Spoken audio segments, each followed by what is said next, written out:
Greetings from Fort Wayne, Indiana for Art of Scrap 5 at the Allen County War Memorial Coliseum. In less than 2 years' time, AOS has grown from humble beginnings during the pandemic into one of the nation's rising MMA shows, now being held for the 4th time inside this historic venue that's sure to have an electric atmosphere tonight. And with that, we say hello. John Nolan joined by Coach Mike Lee and UFC vet Ryan McDonald. Thanks so much for watching. And guys, tonight is going to be action-packed. Insane. 8 amateur bouts, a super fight, and 6 pro fights, all leading up to a couple of guys with UFC and Bellator experience, and Anthony Lapsley and Colin Huckbody. Well, the amateur card is going to be insane. There's not a dud on the card. A ton of, it's just stacked with talent. But one match that I'm excited about is actually the Jiu-Jitsu super fight. Dakota Zimmerman, top-ranked purple belt in the world, IBJJF. For those who know in Jiu-Jitsu, that's very tough to do in 2 weight classes, featherweight and light featherweight. And she's stepping up and taking on a tough challenge. And NIKKI Sullivan, somebody who's originally from Indiana, a real pioneer for women's Jiu-Jitsu, an inspiration to women all around the world. It's going to be a really special fight that we're going to get to watch. No doubt. And Ryan, meanwhile, how about this main event? It's incredible, man. Like 2 guys who fought all over the world. Guys with UFC, Bellator experience. You know, so many fights in between the guys. Like, it's great coming out of great camps. The Lab from Arizona and Lee Brothers MMA and Derek Brunson's camp. Like, it's an incredible main event. And we're just, it's a pleasure to watch it. Fireworks, dude. No doubt. But first, it all begins with the up-and-coming amateurs.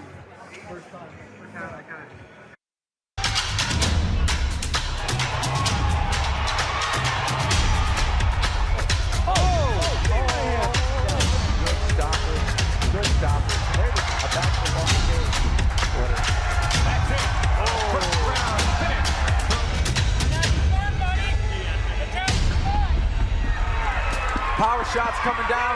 She's covered, but Marissa's still trying to fight. COLLIN wins in his debut. Then you hear the crowd get behind it. These girls are in it to win it. Some good offense here. Touch him right away. Down. KINANI got him. Oh, he's hurt. Yes, sir.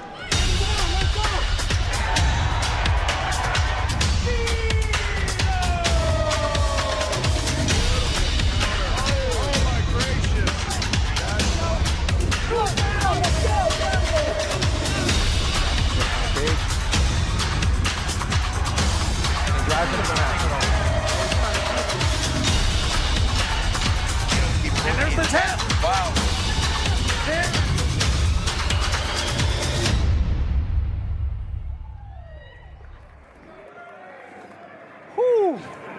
Live from the Coliseum, it's fight night in Fort Wayne, and we begin with an amateur welterweight bout between Corbin Romey and Taylor Burley. A couple of guys from Fort Wayne looking for their first career wins. Now we send it to our ring announcer, Michael Hansen.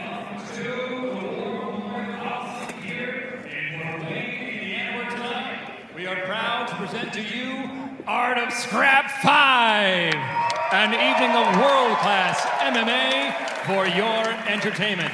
And now this bout is 3 rounds in the Art of Scrap welterweight division, sponsored by Brandenburger Tree Care Professionals, impacting the world through relationships, business, and arboriculture, and Black America. Their vision is to encourage unity, equality, and respect to conquer your empire. Visit blackamerica.com to learn more.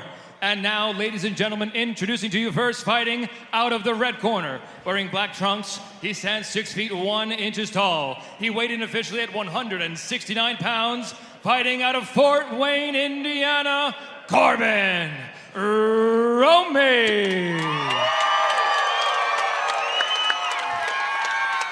And across the cage, his opponent fighting out of the blue corner. Wearing maroon trunks, he stands 5 feet 10 inches tall and officially weighed in at 169.5 pounds. Fighting out of Fort Wayne, Indiana, Taylor Burley. And your referee in charge, Rob Hines.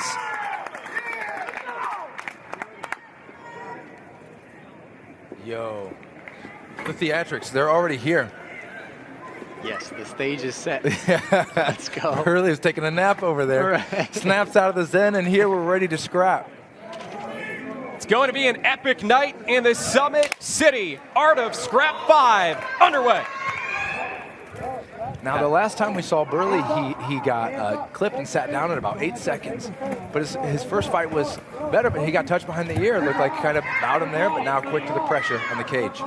Yeah, we got a southpaw to orthodox stance exchange. And Burley said he was looking to drag him into deep waters and put him on his back, and he does. Immediately. Underhook kind of put him in up on his hip, jacked him up. Like a little Uchi situation going on there. And now we have but look at, you can tell Romy's been working. Look, he's got a knee shield, half guard with a knee shield. One thing not ideal for him is that he's allowed Taylor to connect to his head. Oh my, oh, this is not good. And this could be an arm triangle right now if Burley goes to it. He's kind of just he wants to punch him. Oh. He's starting to do work right now. No, Corbin's just covering up. It doesn't look like he wants to be there, and Burley's just punching and punching. Corbin needs to do something. That's it. Burley's first career win. Oh, big win. Big win, very important. It meant a lot to him, and you can see, of course, you're looking at Romy is in dismay. You know, he wanted more than that. His last performance ended in a similar fashion. Wanted to do differently, but you can tell very meaningful, and now a show of respect between the two athletes. Yeah, and he has nothing to hang his head over. I mean, Burley's been through this situation, take 2 losses in a row, and then come back and finally get his win.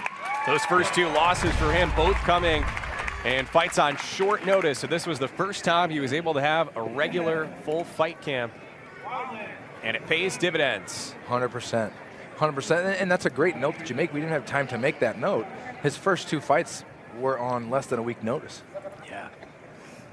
Now we'll send it back inside the cage.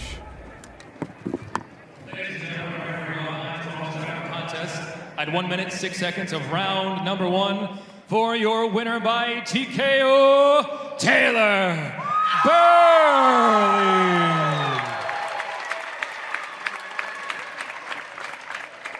Burley might just be the most interesting guy in Fort Wayne, and for that matter, most interesting man in the world. A self-described nomadic cowboy. Now McGee. Taylor. Hey, Taylor. That's better.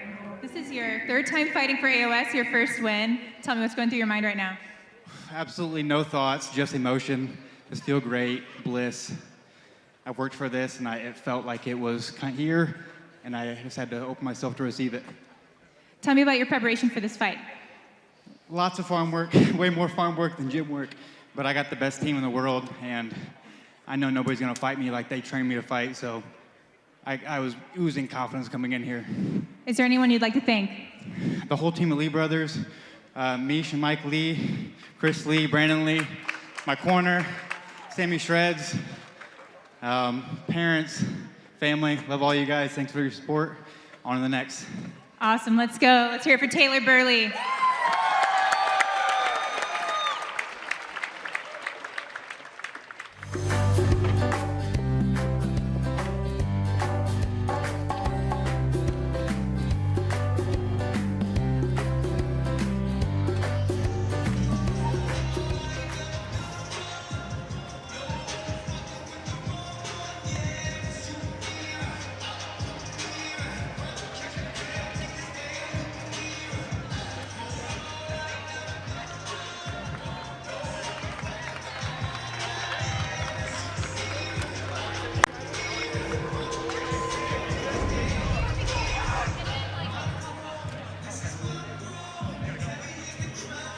One fight down and still many more to go. 14 left on the card tonight at Art of Scrap 5, and we transition to our first female bout of the night, an amateur bantamweight bout between Carissa Hodge and Saray Knapp.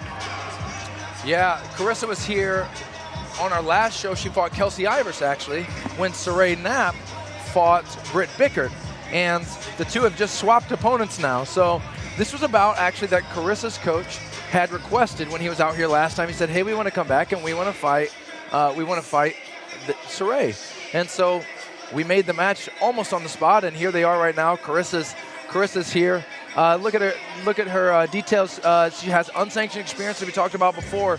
She has power, and she's learned a lot about herself in terms of her takedown defense. While she doesn't have a lot of jiu-jitsu chops, she has a low center of gravity and prides herself on being tough to be taken down.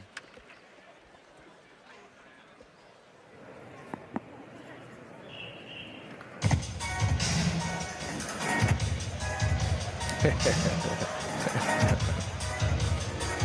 a good walkout. Look at right away, you can see the pink mop coming out. She's just got a certain edge about her. You know, she's Saray's a character. She's somebody who was homeschooled all her life. Her childhood was spent out in the Northwest. She moved to Fort Wayne, Indiana when she was a teenager, but actually, you know, her biggest like social circle was in the church. She would go to the youth group. Her dad is a pastor. Both of her parents do work in the church, and she came and found martial arts as a way, an outlet, some way for her to just get loose and let loose and kind of have some form of therapy. And then she found out she was pretty good at it. I love the Libro's hoodie around the neck. Yeah. She's also a musician. She's an artist. She's charismatic. She knows how to play to the crowd, and certainly one of the most popular fighters here in Fort Wayne tonight. She just seemed to really just embrace the whole walkout, you know, and that's rare for amateur fighters. Like, just to take it in, smell the roses, and just enjoy your time, because it is your time. You know, that's your walkout. So this will be her 4th career fight, now her 2nd time inside the Coliseum. Ryan, tapping into your background, what's it like when you get to fight for a 2nd time in a venue? It's incredible. I mean, just this atmosphere here and in front of her hometown, like, yeah, that you can tell why she's taking it all in and just loving it. And how does that experience of having fought here before help tonight? Oh yeah, the jitters. She's been through it before, and you can tell she's at home. Now we go back inside the cage. Ladies and gentlemen, this fight is 3 rounds in the Art of Scrap Bantamweight division, sponsored by Indiana Army National Guard. Live here, work here, serve here with the Indiana Army National Guard. Visit their table out in the lobby for more information on how you can serve both your local community and your country. And now, ladies and gentlemen, introducing first, fighting out of the red corner, wearing black and white. She comes in tonight with a record, 1 victory, 2 defeats. She stands 5 feet 3 inches tall and officially weighed in at 136 1/2 pounds. Fighting out of Camden, Ohio, Carissa Hodge. And across the cage, her opponent, fighting out of the blue corner. Wearing black and purple, she comes in tonight with a record, 1 victory, 2 defeats. She stands 5 feet 9 inches tall and officially weighed in at 133 1/2 pounds. Fighting out of Fort Wayne, Indiana, Saray Na. And your referee in charge, Rob Madrigal. First of a few female fights tonight at Art of Scrap 5. Wow. Like a good tension. Good tension in the cage right now as they get ready to start. What kind of bout are you expecting here? Fast start. Oh, like Good that? push. Yes. Oh, jab. Carissa needs to get going, needs to get comfortable. She's letting Saray just stalk and walk her down. And you hear Carissa's coach saying, "Go, Carissa, go, Carissa." Yeah, I'm loving this aggressiveness from Saray. Yeah, she let herself kind of get walked down in her last bout against Britt, and you can see right now she came out ready to go forward. And Carissa told us she's like super relentless, right? She told us yesterday that she just, don't matter how many times you punch her, she's gonna be in your face.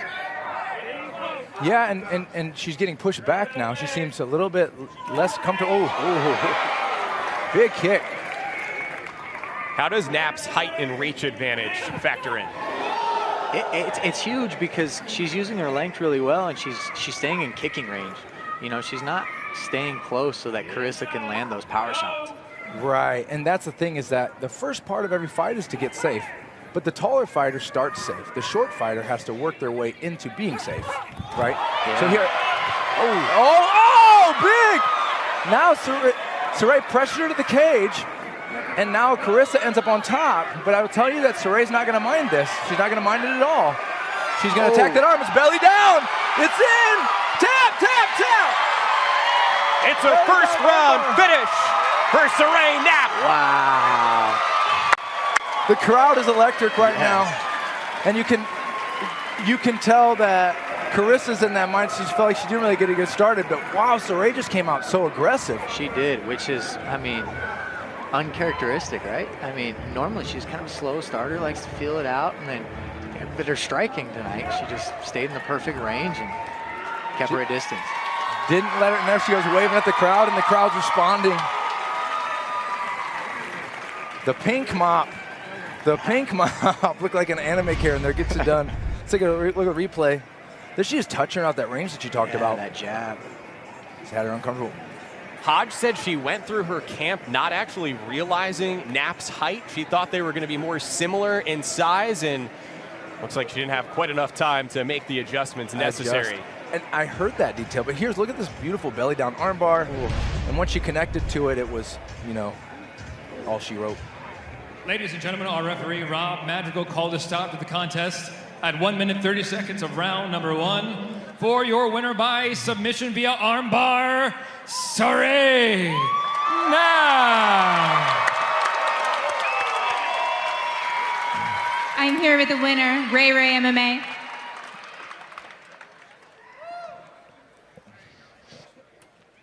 Ray, you came out ready for this fight. How does it feel right now? It feels so good.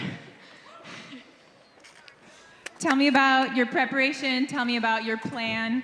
How did it go? How did you execute tonight according to plan? I feel like I did execute the plan. I was planning on coming out strong with those push kicks. Looking for a submission win. We got it. What does this win mean to you? So much. All the hard work that we put in up to this moment, it happened. We made it happen. Thank you to my team, my family. Let's hear it for Ray.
Off to a quick start tonight. Already fight number 3, and here's Alan Jackson set to go against Jose Sotero. Will be making his debut. It's fight number 2 in Jackson's career. Yeah, so know a little less about Alan. Note, this is not Alan Jackson, the country singer. When I found out Alan Jackson wanted to fight, I asked if he could sing. He said it's a different person.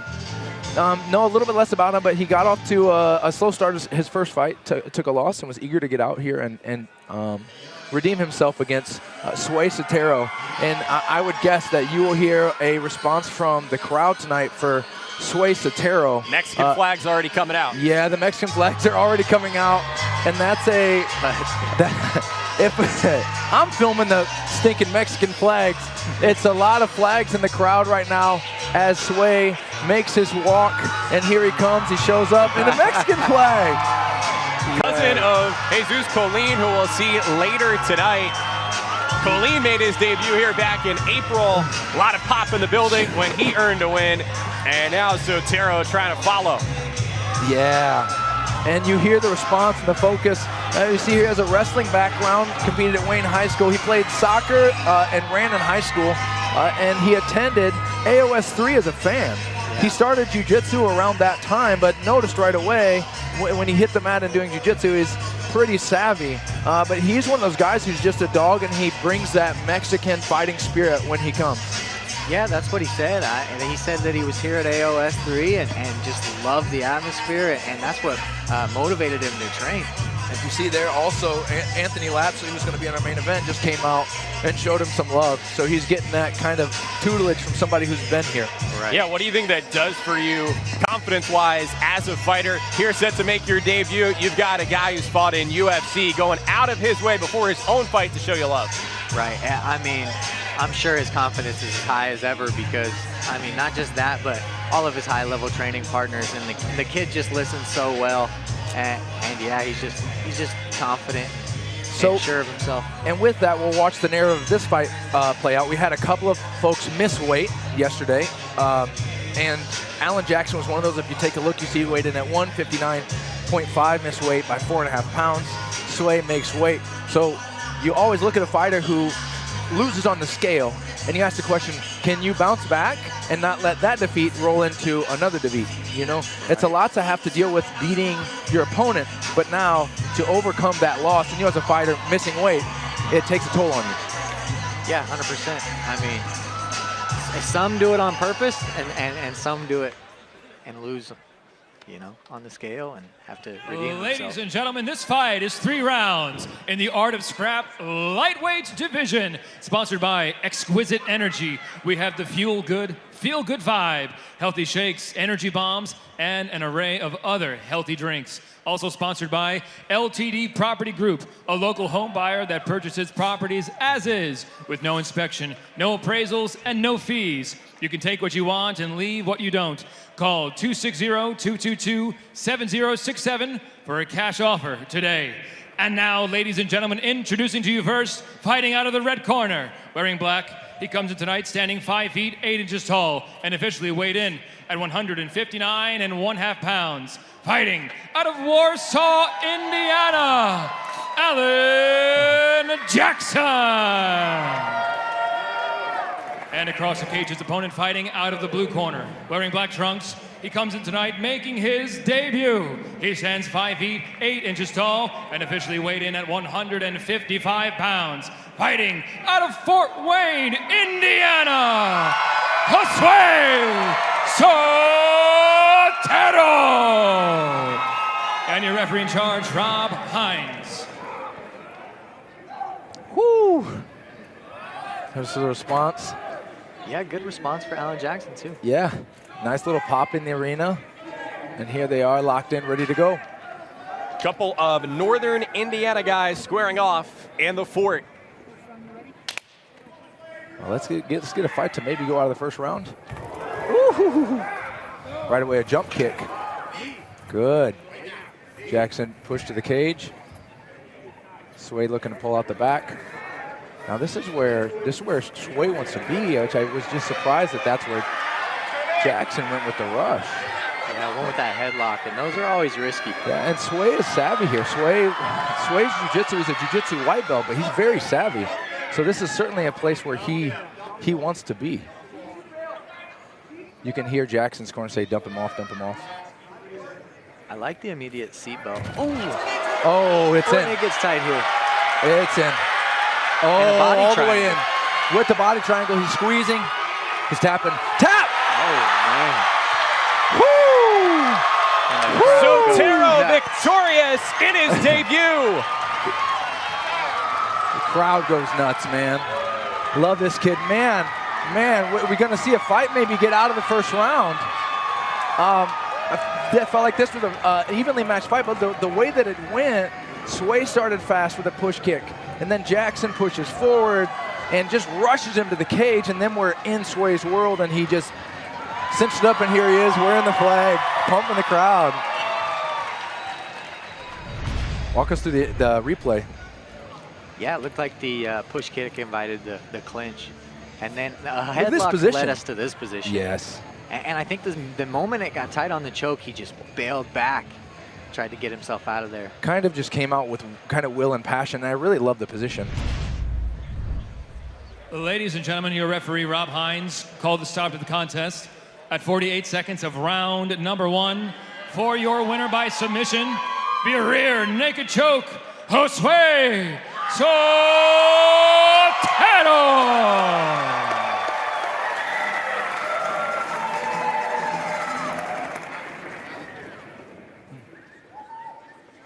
I'm here with Sway Sotero. Your face right here. How do you feel right now? Your amateur debut in the Coliseum. What's going through your mind? Pretty happy. Have a lot of people to thank who got me here. Got my family. Got you, Mish, Mike, all the brother Lees, my teammates, Libros, and I'm very happy. Tell me about your preparation for this fight. I was working third shift job, working really hard. I'm really happy how it turned out, though. Is there anyone else you'd like to thank? My girlfriend for cooking them good meals for me, and that's it. Shout out to good girlfriends. Let's hear it for Sway. Soft-spoken kid. Just think and love it.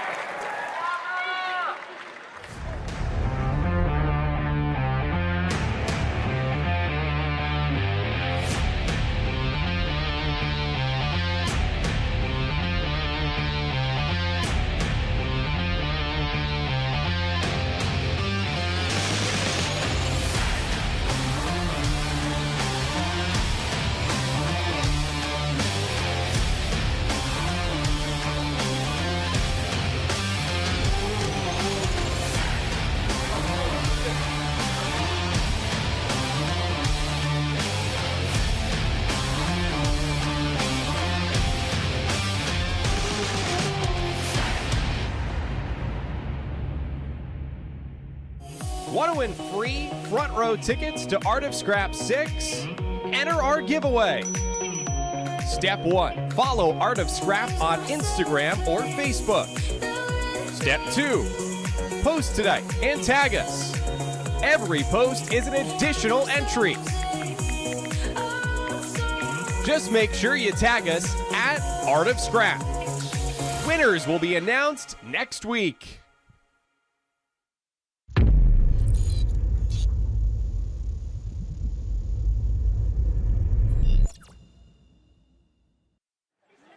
Don't blink, already on to bout number 4, Surenjan Sen against Tyler Smith. Couple of guys from outside of the Midwest. Sen traveling here from the Pacific Northwest against Smith from the Northeast. It's the state of Washington versus Maine. Yes, quick correction, it is Smythe with a Y. Smythe, Tyler Smythe. And right now, Surenjan Sen, both these guys, interestingly, both from close to Portland. Portland, Maine, Portland, Oregon, very close in Washington, coming from opposite sides of the country. Surenjan Sen is a little bit of an unknown, except for it should be noted about Surenjan Sen is that he's a brown belt in Jiu-Jitsu. Really? Yeah, brown belt in Jiu-Jitsu, competed all over the place, born in India, and a Washington State alum. So Surenjan Sen has credentials as some competitions not there, but is a 5-3 amateur, and he's coming out to meet Tyler Smythe tonight. You guys got a chance to meet with Surenjan Sen at the media day. How'd that go? Yeah, the thing I really liked about this kid is not only is he a youth instructor, but he said that he just prayed that nobody got hurt and had any serious damages.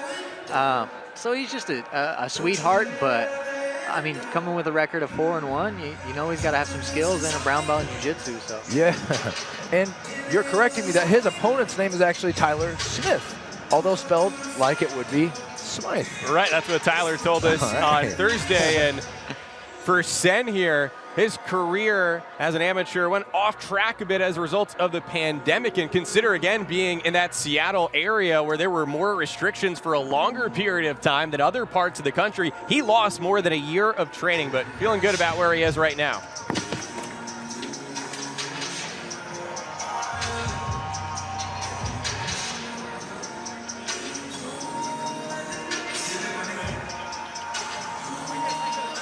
Sen, a guy who just has a real passion for the sport. He says, you know, even the hard drills, he finds the enjoyment in that. And it's funny how he's made it here. His father initially didn't want him to be involved in MMA, but over time now, his father all in with him and probably his biggest fan. I know he's tuned in tonight. Yeah. And meanwhile, for Tyler, he comes in here with an edge tonight. Not his first time in Art of Scrap. No, 2 bouts prior to this. He fought in both of those bouts. He fought Dominic Heath. Dominic Heath, he fought both of them. It was their second MMA bout. Second MMA bout, and the first time they fought. And the last time they met, it was for the flyweight title. So they met, and then he had 2 losses at Art of Scrap and comes back eager with a chip on his shoulder to get a win here tonight. Out of Evolution in Portland, Maine, a really well-respected organization. Yeah, his training partners, we sat down with all 3 of them, and they were just, they just talked about how hard-working he was. Relentless. Yeah, they just talked about how he's the hardest worker in the room next to Mo, and that they were just, you know, through the roof about how hard the kid worked. Well, it's unique when you watch his style. His coach, Nate Libby, said we have to work to get him to stay on his feet, to stand up and find confidence in the stand-up. When you look at him, you think he's wrestled his whole life, right? Right, But in all actuality, Coach Nate Libby said he didn't wrestle in high school. He didn't wrestle coming up. It's just when he got in. Nate has this philosophy. He says inside of the cage, it's not a sport, it's a fight. Right, so that gritty Northeast style that they bring, they get in there and they grind and they push. That just is, I feel like the forward momentum of that kind of fight. Tyler's just thrived in that, and he found a knack for grappling. Yeah, and nowadays they were saying his wrestling's phenomenal, and they brought in a really good wrestling coach, and they're through the roof about him as well. Shoot. Here he is. You guys said he was all business yesterday at media on Thursday, all business, and I get that as well. He just really wants to get out here and get the job done. Absolutely. And plans to compete next month. All those guys, they stay in rotation. Right. Makes his presence felt. Here's our Tale of the Tape presented by iCryo.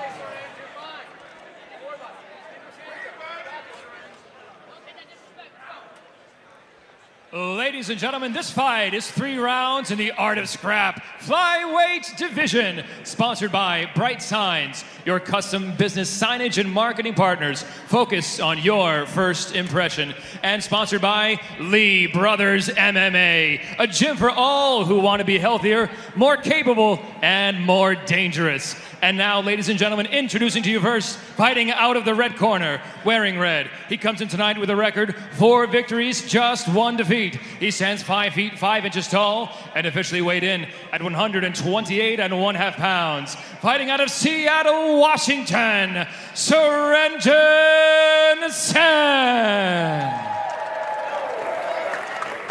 And across the cage, his opponent fighting out of the blue corner. Wearing white, he comes in tonight with a record, 5 victories, 2 defeats. He stands 5 feet 7 inches tall and officially weighed in at 125 1/4 pounds. Fighting out of Saco, Maine, Tyler Smythe.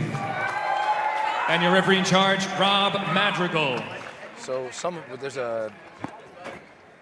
the jury is out on what the name is actually pronounced. I will ask Nate Libby later. Well, how about this? Tyler, nicknamed in his gym Butter Knife, although he says he doesn't really love that. Yeah, and we're underway. Meanwhile, Sen, known as Sonny, his father, a massive fan of The Godfather. Okay. Nicknaming him after the character in the movies. Okay. So seeing a little bit of measurement on both sides, a little bit of a, a vertical kick from Tyler. Now two leg kicks, investing on the legs. Sen says his style, YouTube freestyle. Okay. YouTube freestyle with a Jiu-Jitsu brown belt. Right. Doesn't want to limit himself to any particular style, though. I really like the inside low kicks, too, that Sen's throwing. A lot of low kick exchanges, and Tyler shoots for the takedown. Gets a clean double leg, even gets himself to the side control where he's safe from that guillotine. Circles the legs. The head and arm is in there. Tyler's going to be fine here, but I'll tell you, he wants to be on the cage. They work on that. Look at the little baby hook. The baby hook and syringe is getting under, is at a unique angle. I would say in most cases I would encourage him to let go, pass around all the way to the side. Okay, his head's free. Yeah.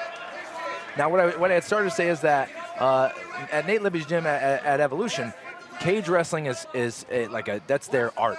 That's their science. That's what they study. You live on the cage. And so this is where you'll see a common theme. When they're grappling, they're driving to the cage and they're looking to put themselves here. Yeah, and you kind of got this leg drag position where you can get off a lot of ground and pound. I really favor this position. He goes to the mount from here. Straight to mount. And I was just about to comment on Sen's use of baby hooks, which you don't actually see a lot. He had some unique leg position, but now he's mounted, but he is being safe from mount by tying that arm up. In the amateurs, there's no elbows, but look, he gets to a hip. Yeah, he's controlling the posture relatively well until now. Until now, he shows his back. But there he steps back and defends well. Covers. Guys, we have 40 seconds until we get out of a first round. Already our longest fight so far tonight. Obviously, Sen is in a world of trouble with an opponent on the back. But are we gonna make a bet to see, are we gonna get out? How much money are you putting down? 25 seconds to get through it as our odds makers go to work. Yeah, right. So here he's working to flatten him out. You hear, oh, it's in. Oh, I don't know that we're gonna make it. He's reaching to pry. Tyler with a first round finish.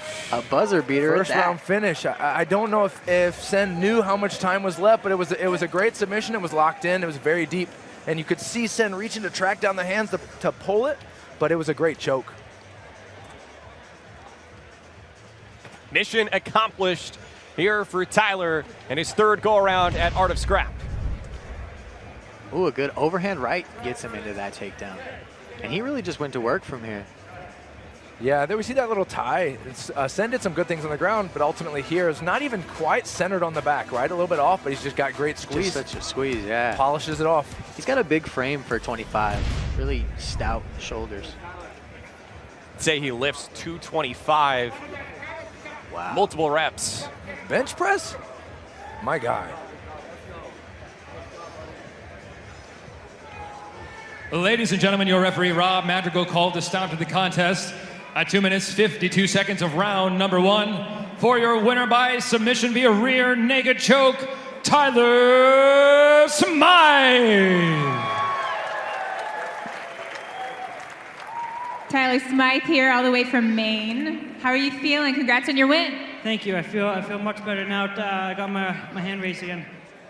Tell me about your preparation for this fight. Tell me about the work you put in with your team. It was a tough camp, honestly. A little close. Had to go through a bunch of shit, but we made it through. Got the fight done and got my hand raised. Now it's time for Evolution to get it going. Let's go! Is there anyone else you'd like to thank? My head coach, Nate Libby, CJ, Keegan, everyone out back, everyone that came to support, everyone that's supporting back home. Let's go! Let's hear it for Tyler Smythe.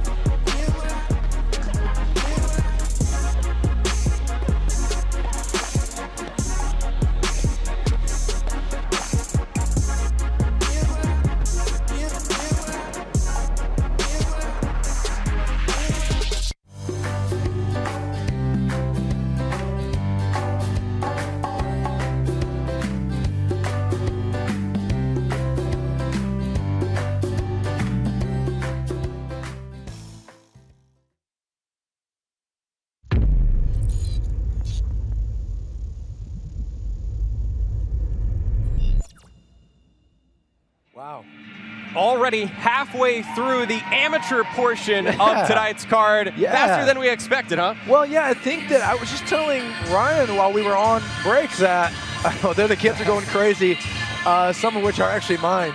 But I was telling him I feel like we're seeing more like one-sided affairs where one guy comes out and he's slow getting started and the other one's starting ready. Yeah. And he's getting the jump, and really we're seeing one-sided fights. Now that one I felt like Sen represented himself well, but ultimately I feel like these are going so fast, but one guy's nervous, whether it's the atmosphere, but another guy's just starting fast.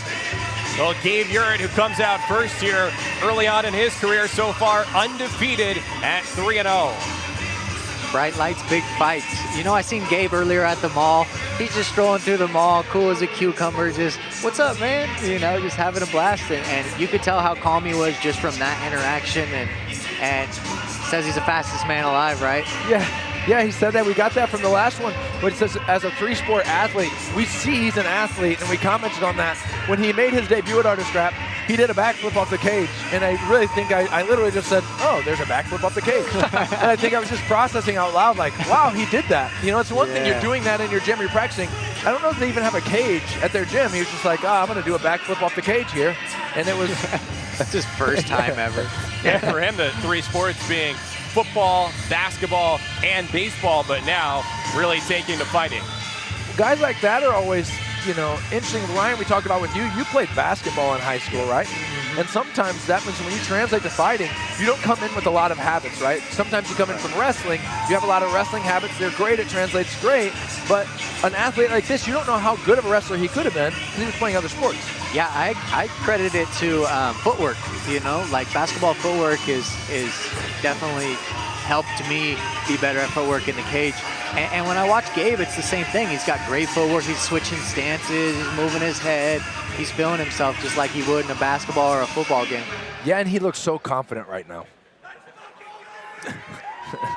Matched up against Bobby Kelly. He'll come in at 3-3, but probably better than that record would indicate, from Northwest Ohio, about an hour away from here, out of a fighting family, and he's trying to be a fan favorite himself. Yeah, Bobby really stands out. When you look at his record at 3-3, he's fought for 2 titles, but 5 of his fights have been against title contenders, and every fight is a tough fight. There's not a single guy. We're going to see a pro on tonight's card who he fought in Mo Al-Kanani. We'll see Ben Grady compete for the title tonight, who he fought. Both of those were very competitive, close defeats. And here he is tonight taking on Gabe, who both of these guys probably, when they go pro, they'll both be featherweights. I don't know. Gabe's a jacked dude. Both these guys are going to be a lot of muscle meat in the cage, but probably both these guys will settle into being featherweights. But ultimately, here's amateurs meeting in the lightweight division.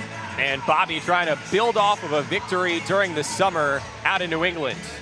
Bobby really just, with his last fight, he just really impressed me. You know, like, you could just tell he was so worked up in that 3rd round. You know, maybe he thought he was down, maybe he didn't, but he just came out with no, like, you couldn't break his will, and he had been taking such hard shots, and like from that moment on, I was like, wow, like he earned my respect to the fullest, and he's such a fighter. Dad's a fighter, brother's a fighter. Yeah, and it's in his blood. He's a competitor. He's a competitor. And when the lights are on, he competes. I've seen him get cracked in there, and he stays right with it and keeps going. But you feel like when the going gets tough, he actually starts to perform better, like you said in the 3rd round of that Grady fight. Guys, to follow up on how quickly the first 4 bouts have gone, if you're fight number 5 of the night, we're 50 minutes in. Are you thinking that you're going before 7 o'clock? Or are you thrown off schedule? You probably told your friends you're competing at 7:30, and here we are, 6:50 Eastern time. Our tail of the tape again presented by iCryo. Ladies and gentlemen, this fight is 3 rounds in the Art of Scrap lightweight division. Sponsored by Fort Wayne Social Indoor, big city advertising at an affordable price. And sponsored by John Nagel Photography, Fort Wayne's premier photographer, working hard to make sure you look your best. JohnNagelPhotography.com to book And now, ladies and gentlemen, introducing to you first, fighting out of the red corner, wearing red. He comes in tonight with a record 3 victories, no losses. Standing 5 feet 9 inches tall, he officially weighed in 154 3/4 pounds. Fighting out of Walton, Indiana, Gabe Ure. And across the cage, his opponent fighting out of the blue corner. Wearing gray trunks, he comes in tonight with a record 3 victories, 3 defeats. Standing 5 feet 7 inches tall, he officially weighed in 155 1/2 pounds. Fighting out of Bryan, Ohio, Bobby Kelly. And your referee in charge, Rob Hines. For Gabe, this is his first bout since Art of Scrap 4 during the summer. He had a scheduled fight canceled as a result of a broken nose suffered during training, then COVID on top of that, but he feels like he's ready to go. Use Bobby as a wrestler. He doesn't want to wrestle. We'll see how it plays out. There we go, touch the gloves. Got a southpaw standoff right here. Yeah, yeah. Unique fight, big. That was a thudding leg kick. Good push kick. Turns around with that kick. And Uric really picking up where he left off. He was impressive with his kicks, really chopped in his first fight here at Art of Scrap against, of course, a less formidable opponent. But you see his footwork, he's very sideways, kind of darting and shifting. There chops. Oh, now Kelly's starting to stalk. Kelly's starting to stalk. And Gabe calls him in. Yeah. Oh, head kick. Gabe's gonna fight. Gabe is a fighter, he's an athlete. Oof. And I think already, of course, Bobby would be proud to say he's a wrestler, but I think we've already seen he's willing to do a little bit more than that. The thing you see with Bobby is he gets hit. He gets hit in a lot of fights, but he stays there. He stays there. Gabe is explosive. He's fast. He's in and out. He's caught Bobby already a couple times. You see Bobby's right there with him, still stalking. Yeah, now they're out at range and just kind of filling each other out with fakes and feints. I think they've earned each other's respect, definitely. Oh, big right. Oh, mistake. Oh, Bobby's still hurt. I think Bobby's still hurt. Oh, big right hook. He's hurt, but he's still wrestling. He's still wrestling. Oh. Uric said he was manifesting a finish, and there it is. Wow. A knockout. Wow. And a backflip. Wow. And I felt like Kelly, Kelly's been hit hard. He's been hurt. I felt like he was in on the single, and I felt like it was good, but I do think the ref did a good job. I felt like the ref did a good job there because you saw when Kelly came back up, he was a little bit wobbled. And the interesting thing, I think, to note, it looked like the early right hand was in orthodox, and the right hook that put him down was in southpaw. Yeah. So this is the stance switching that's really set up the KO, Yes. Or the knockdown, rather. I wondered, with his relative inexperience, actually, if Uric was going to kind of trick himself up with as much as he was switching, but it paid off. Yeah. 4-0 to start his career. Really beautiful work. It was a beautiful fight. Kelly did a lot of things well, but a great fight. Uric looked fantastic.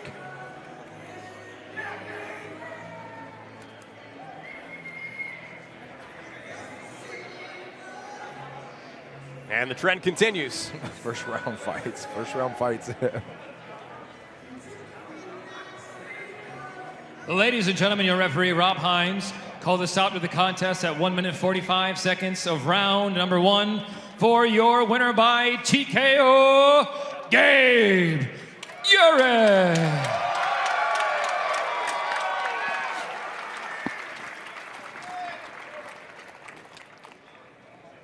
Show of love. Show of love right there. As if there's not an interview waiting. And Kelly's not going to be deterred going forward, an absolute warrior himself. And there's now there's conversations going on, love being shown every which way. Here with Gabe Uric, currently receiving his blue belt. There we go. That's awesome. That's Jacob Herlock putting the blue belt putting the blue belt. I guess they give blue belts for knocking people What a out moment. now. Really How are big you feeling moment. right now? What a win, improving to 4-0. I feel great. I want to do it again. I like that blue belt around your waist. Tell me what this journey's meant to you. A lot.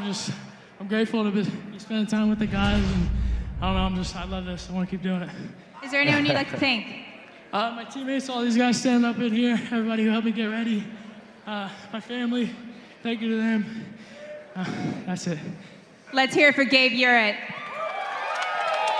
Man, impressive. I feel like just a little bit we saw him dial up even more. He was very impressive tonight. And he got his blue belt. That's awesome. 100% special moment in the Coliseum.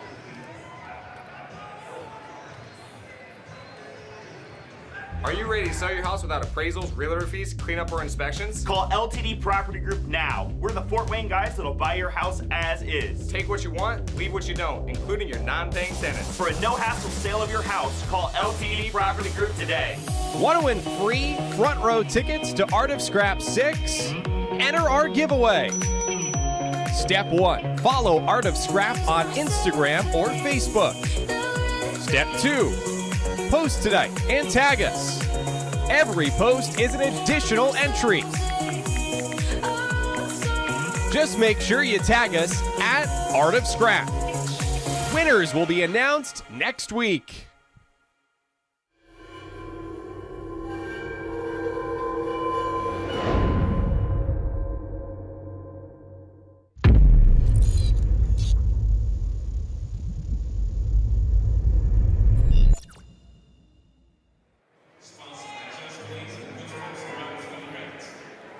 Bout number 6 tonight inside the Coliseum.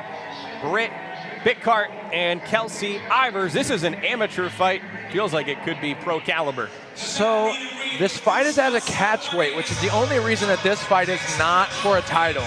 Because the amount of talent that we're seeing in the cage right now, two very special athletes. Look at Britt. She's coming out, you know, with passion to get in the cage. But she's going to bring a lot more than just passion in the cage. She brings elite skill. She's a state parole officer, a BJJ purple belt. That is a promotion that just happened.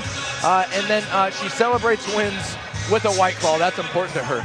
And as a reminder to everyone, coming up after tonight's show across the street at the Holiday Inn here in Fort Wayne, the official AOS 5 after party.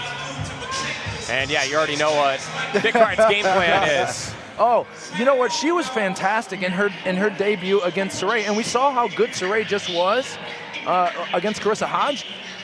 They had a beautiful fight. I had that fight. That was a 1-round going into the third, and then she really took over, right? Very great control. Footwork was great, jab, great kicks, great technician, and then she was scoring takedowns late. You recall that fight?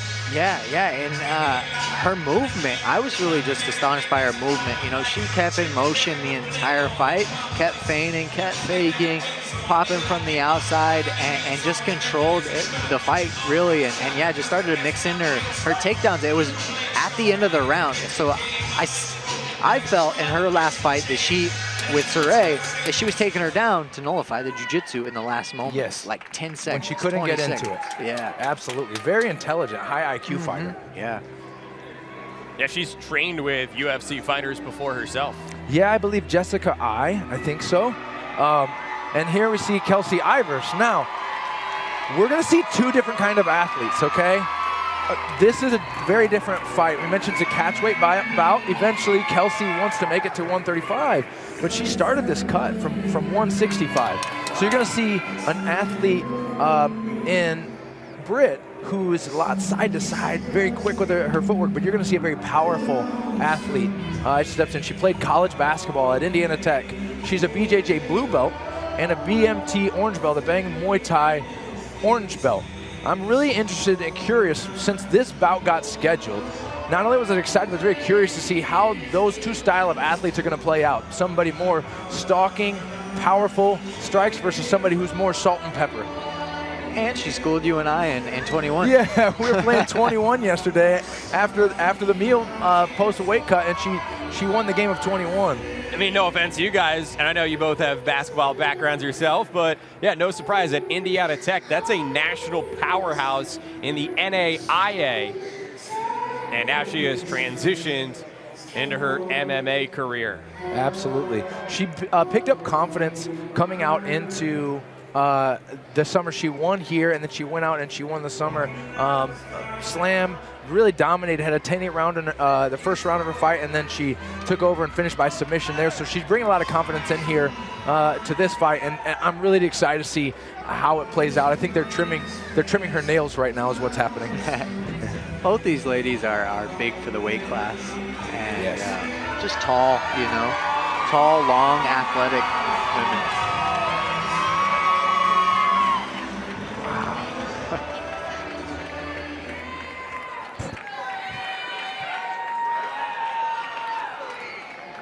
Ladies and gentlemen, this fight is 3 rounds in the Art of Scrap Bantamweight Plus division, sponsored by Indiana Insurance Solutions, agents that stand above the rest. And now, introducing first, fighting out of the red corner, wearing green trunks, she comes in tonight with a record, 2 victories, 1 defeat. She stands 5 feet 8 inches tall and officially weighed in 138 pounds. Fighting out of Pittsburgh, Pennsylvania, BRITT.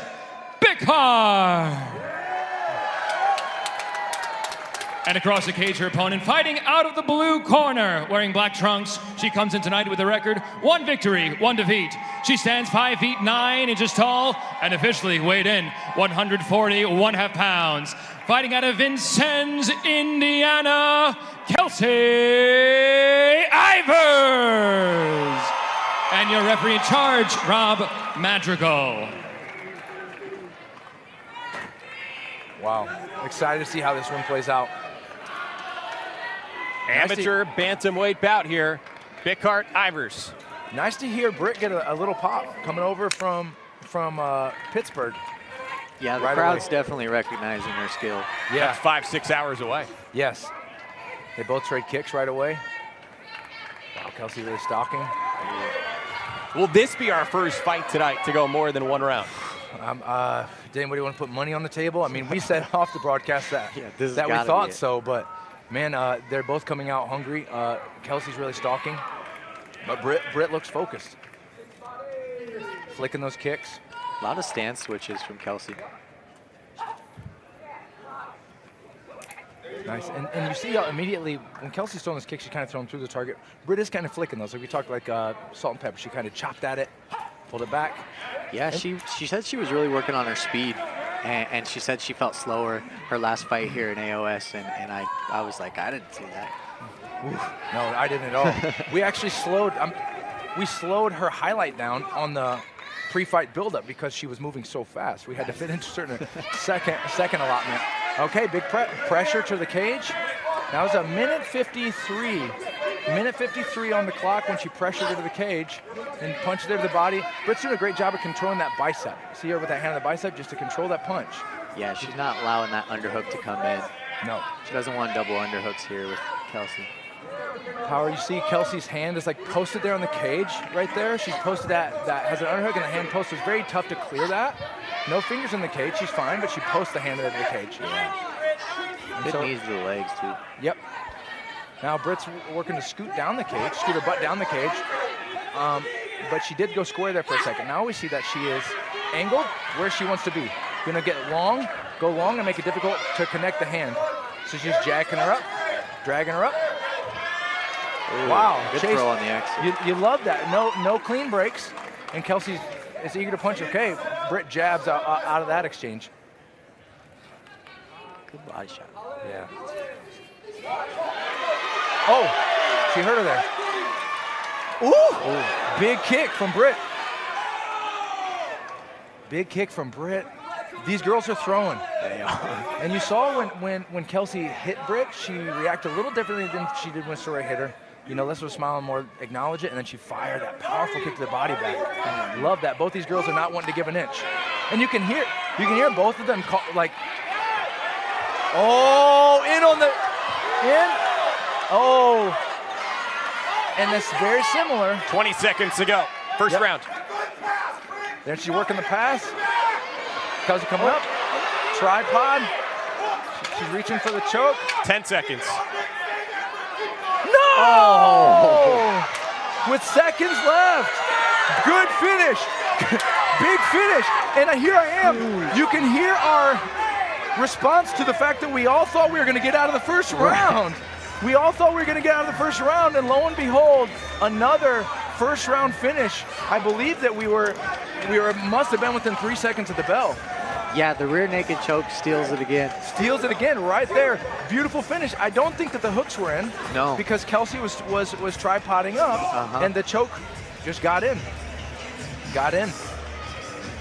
Well, BICKHART says she's got her eyes on going pro and now one step closer.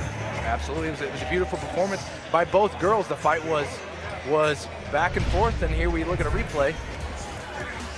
Highlights from both sides in this one. Definitely. Yeah, that was that kick that after she took that big shot, she just fired back that head kick. Here's a beautiful takedown.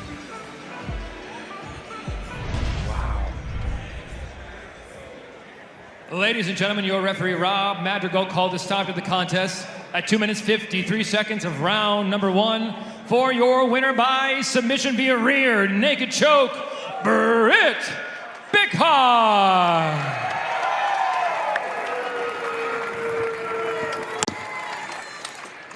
I'm here with the winner, BRITT BICKHART.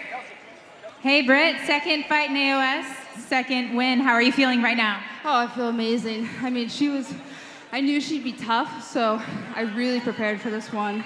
A lot of hardships going into it, so, you know, I'm very, very happy. Tell me about your preparation and your game plan. Well, I wanted to work on moving around, throwing punches, getting out of the way. I don't want to play back and forth like I did in kickboxing a lot, so, and then they called the code for the takedown, and it worked out great. Is there anyone you'd like to thank? Of course, the general, Mike Wilkins and NIKKI for coming out and cornering me. Of course, it's a long list, but my friends, my family, my girlfriend, my teammates, my coaches, thank you so much. Let's hear it for BRITT BICKHART. Impressive show.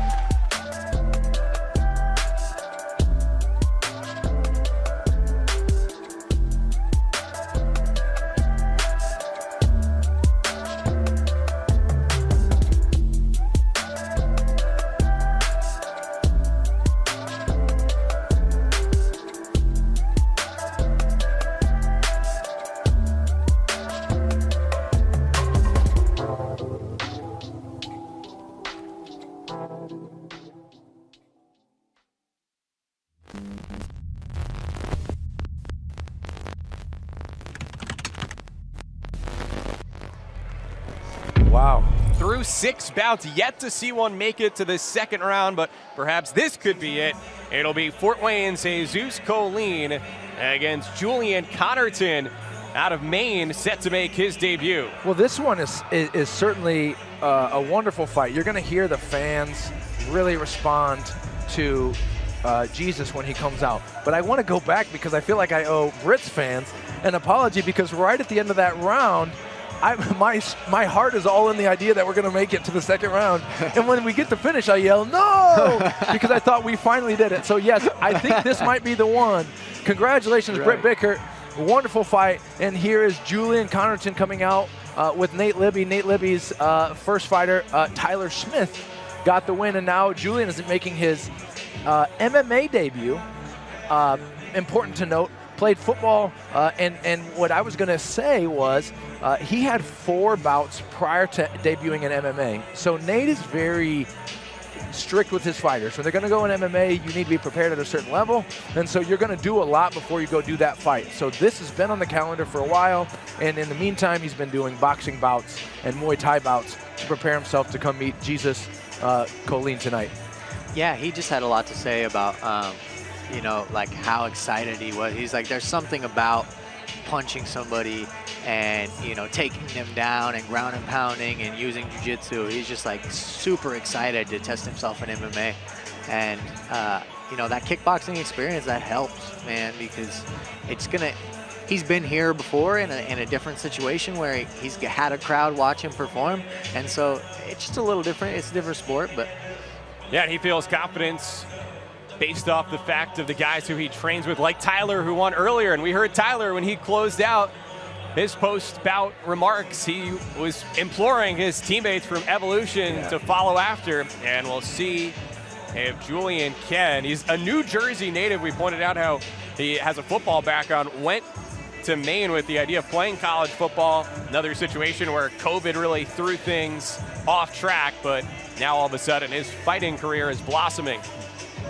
Yeah, he's an excellent athlete, terrific athlete. I think you'll see him do some kind of a handstand here. Yes, beautiful.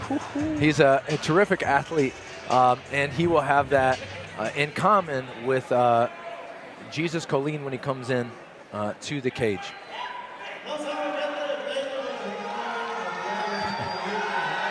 Similar to his cousin in Sway Sotero, the Mexican flags are back out. He really embraces that Mexican heritage, and very proud Mexican fighter. So Jesus is making his way to the cage, and now the fans see him for the first time, and they're responding.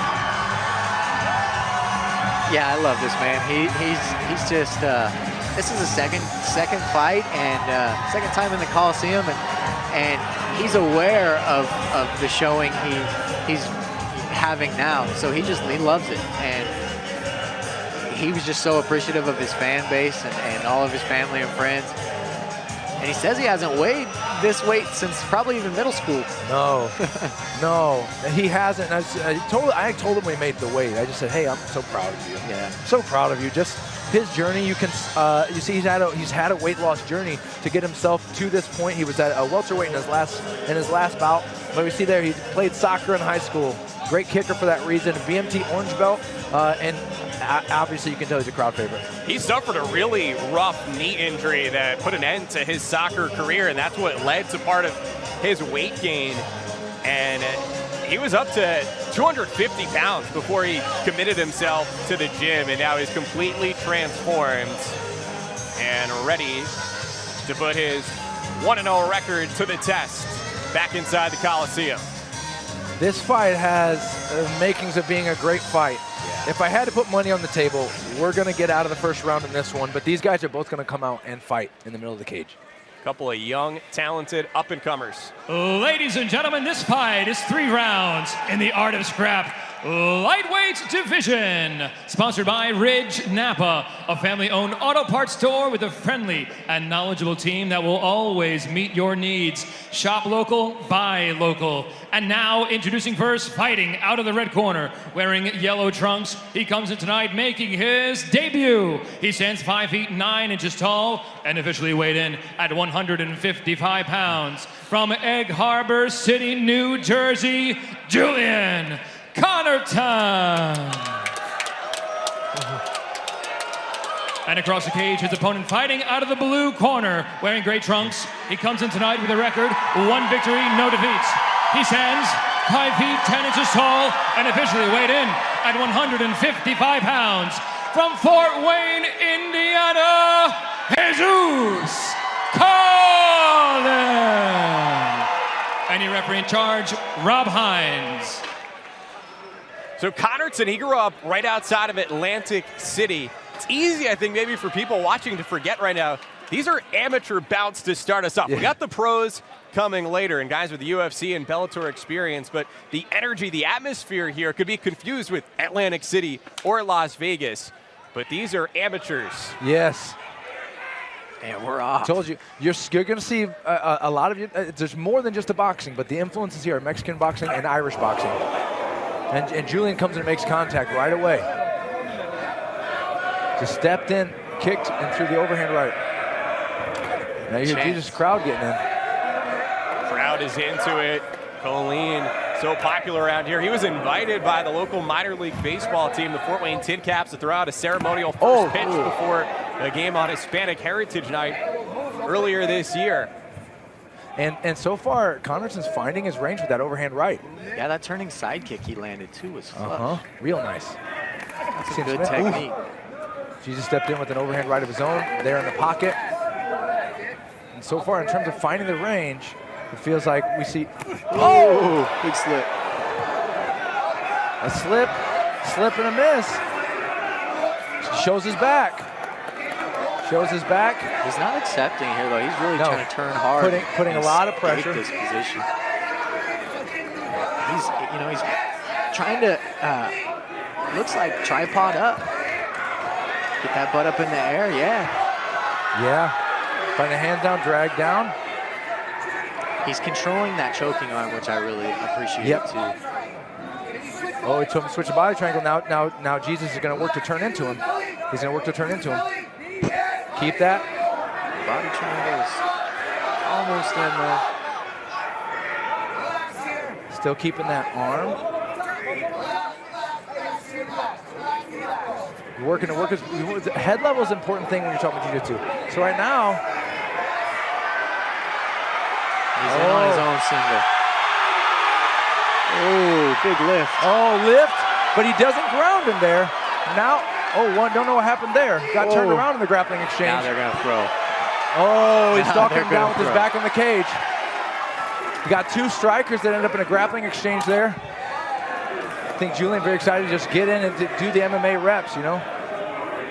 And so you can hear Jesus crowd starting to turn him. Oh, thought about spinning there. Julian did. Jesus kind of idling out here in the middle. Almost you want him to get back, moving forward.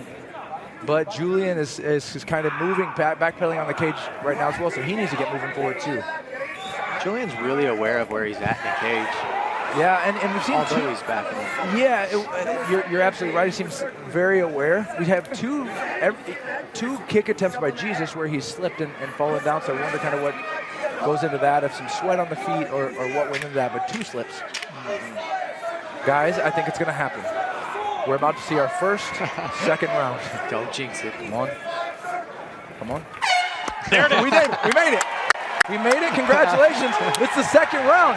It's the second round, and I don't know if the crowd is cheering for Jesus or if they're cheering for what we're cheering for. It's the second round. Right. It's the second round. Uncharted territory for us so far here at AOS 5, and glad to see it. Please, no fighter, don't pull out due to injury in between rounds. We're gonna get there.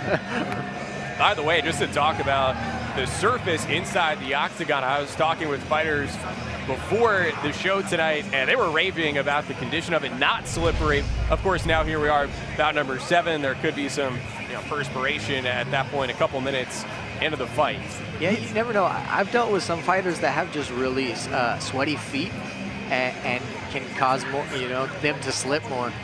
Yeah, I think so, and it is a thing. You sweat on the bottom of your feet. This isn't a canvas. It's it's a pulled tarp, so that can happen. First round would gauge Julian did the time with the control, did good work in the beginning of the round. I would gauge that to be Julian's round. Yeah, I agree. Looks like the refs trying to get some perspiration off the cage, maybe some water. Oh, some water spill. Yeah, love having you. Love having you. Julian walks over and says, "Hey, thanks for having me, bro." So, Mike is the matchmaker. Yeah. These guys are great. He's loving it, enjoying his time in the cage. Yeah. But they're showing love out there, but they're just also both. Oh, spinning back fist. Oh! Oh, big slam. Out of it. The head comes out. Yep.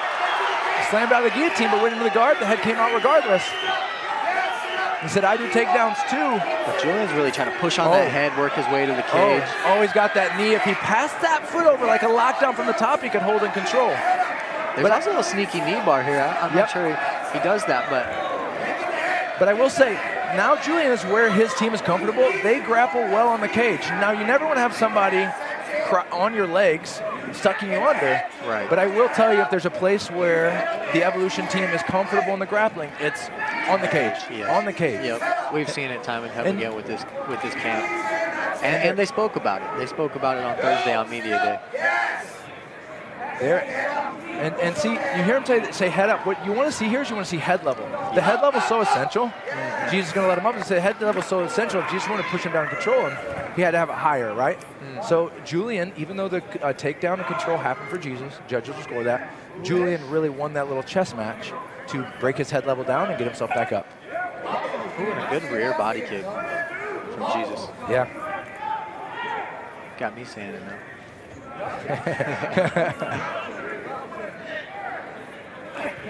Both these guys very measured, but also seem more experienced than you would expect for a debut and a 1-0. Big kick from Jesus. That one, you heard it. That really smack. That last low kick, I don't know if it means anything, but Julian kind of didn't throw it as hard as he could. Okay. And I don't know if his foot's hurt. He kicked a knee. It just seemed like he was kind of pulling it. And I've been there in sparring. Oh. So you see Jesus really turn up the pressure now. He's got him like on the warning track. Has him on the warning track, and now Jesus crowd is getting involved. Oh. Fans chanting his last name. Oh, ooh. Big hook cross and a return. Yeah. It's a scrap. Now, I said when we started we would see Mexican boxing versus Irish boxing, and both those styles are moving forward, okay? So you expect to see like more competing for that pressure. Jesus is definitely winning the forward pressure exchange. It looks good for the judges, but Julian's still staying measured and within himself. Right, and Jesus acknowledged the knee because he's trying to go into the head with it. Oh. Careful with that knee. Yeah. 15 seconds left in the second round. Are we going to see a third round? Okay. Looking that way. On the warning track, they're holding the posture that they've held since about the middle of the first round when Jesus got up. We did it. This is still sailing. Is it possible? And we might be a round apiece for each man. Yeah, so I do think you're absolutely right. You know, it's important for viewers to remember this as we look at the replay. We're going to see Jesus stalking, overhand right, and he goes into that takedown. It's important for fans to realize that fights are scored by rounds, okay? Not the whole totality of a fight. So let's say that Julian wins the first round, and then he wins the first part of the second round, but the judges felt like that was a more decisive work. And then Jesus takes over. He could, even though he would win the third round decisively, he would lose the fight because it's scored by the rounds. So I think we have 1-1 going in. I think that's probably pretty clear that we're looking at 1-1 going into the third round. Well, as we celebrate this bout getting to round 3, again, a reminder for those in the Fort Wayne area that after tonight's main card, Huckbody against Lapsley, the party is across the street at the Holiday Inn. Mike, one question for those who aren't familiar, what's the difference between a Mexican boxing style versus an Irish boxing style? It's the cultural backdrop of those boxing. So when the styles came up, you know, when you think about Irish boxing, you think about Boston, Boston, New England area. So you see that like style, hands up, come forward. They're very similar, and just each cultural backdrop, they celebrate. They're proud of their fighters, and so a lot of similarities in those. Think of like Gotti and Ward. Come forward, let's fight. And here these guys are. Ooh. Heard him with that one right down the middle, and then rushed him to the cage. And Jesus stayed right there with it, but he definitely got stung with that shot. And now in the third round, this is when takedowns get harder, right? Because of fatigue, and he scores. But again, Jesus looks to not settle. He's trying to scramble up. Yep, get a shield in, scramble up. He needs to push that head away there. Yes, he does. And the Wizard gets him up. Yep. You said push that head away. So much of grappling is about head level, right? It's about having the higher head, having the lower head, certain positions, and nevertheless, he used that. And now he's on the offense. I'm trying to fix that. Yeah, glove malfunction. The ref doesn't call time, so they just keep going. A minute through round 3. And here for an amateur fight, this is the final round. Yes. Oh, takedown. Well-timed takedown. Well-timed. You're seeing Jesus use that shield again. Use that shield. Oh, and he sweeps. Think about if he's going to pressure or he's going to let him up. I think he needs to engage yes, in the he guard does, he can and pass, and he can, this is what he's doing. Some big shots here. Crowd's getting landed that one. Mount. And his fans are responding. He's all the way in Mount. This is where he won his last fight. But he's chasing a sub. He's not sitting, posturing, and punching, which I think in this position, reversal. Reversal. Wow. Close. Close. I think Jesus needs to get something going from the bottom. And that was a legal kick from the downed opponent. Yeah, he came He was up. on his feet, yeah. Both have had their moments. Now 50 seconds remaining. Maybe a little fatigue settling in for both. You see Julian's arm starting to rest on the cage. Jesus is still working to get his head level high, but he has some work to do here to convince the judges. The 35 seconds left. He's got to get that head away and get himself back up. COLIN won by a finish earlier in his debut. Oh, he's getting on the head. He's hunting. He's hunting the sub. I don't know how close it is, though. I don't know how close it is. He wants that anaconda choke is what he's hunting for. Oh, passes him by, takes the back. 15 seconds. Drags him off, but he's still on the back. So he's going to work to turn in. We're going to finish here on the floor. We're going to have our first fight that goes to decision, I think. Connerton and COLIN go the distance, and the judges will decide it. Nate Libby comes by. Great fight. With one other word in there, too. Yeah, we can't repeat that one. I did the censorship myself. Great fight. It was a great fight. He didn't lie. You know, you see right now, Julian's down, taking a knee after the fight. Both fighters push the pace. We saw a great representation of both of their cultural backdrops bring into the cage. We saw a lot of Jesus pressuring forward. The takedowns for Julian were big in the first and the third. That would be a lot for Jesus to really overcome those things on the judges' scorecard. But you never know when it does go to the judges' scorecard. Look at that shot from Julian. And then that one, you know, was more just Jesus tying up. And here's that moment there, the kind of defensive, a single X drops the weight to him and goes to mount, but then ultimately was reversed. Yeah, the timing on the takedowns were really good, but I mean, this is still a closely scored fight, and I think it mattered. Round one mattered. Round one, how they scored it, right? Because we had takedown, go to the back, control him there, then Jesus gets up and he starts stalking, right? The last, I don't know if that was 45 seconds or so, how it looks as they're going along the outside of the cage. It's close. It's Body close. language, Connerton's corner feels like they won. We'll see. Yeah. Ladies and gentlemen, after 3 rounds of action, we go to the scorecards. One more time, Fort Wayne, a round of applause for these two warriors. We go to the scorecards, and all 3 judges score this contest 29-28 for your winner by unanimous decision, Julian Connerton.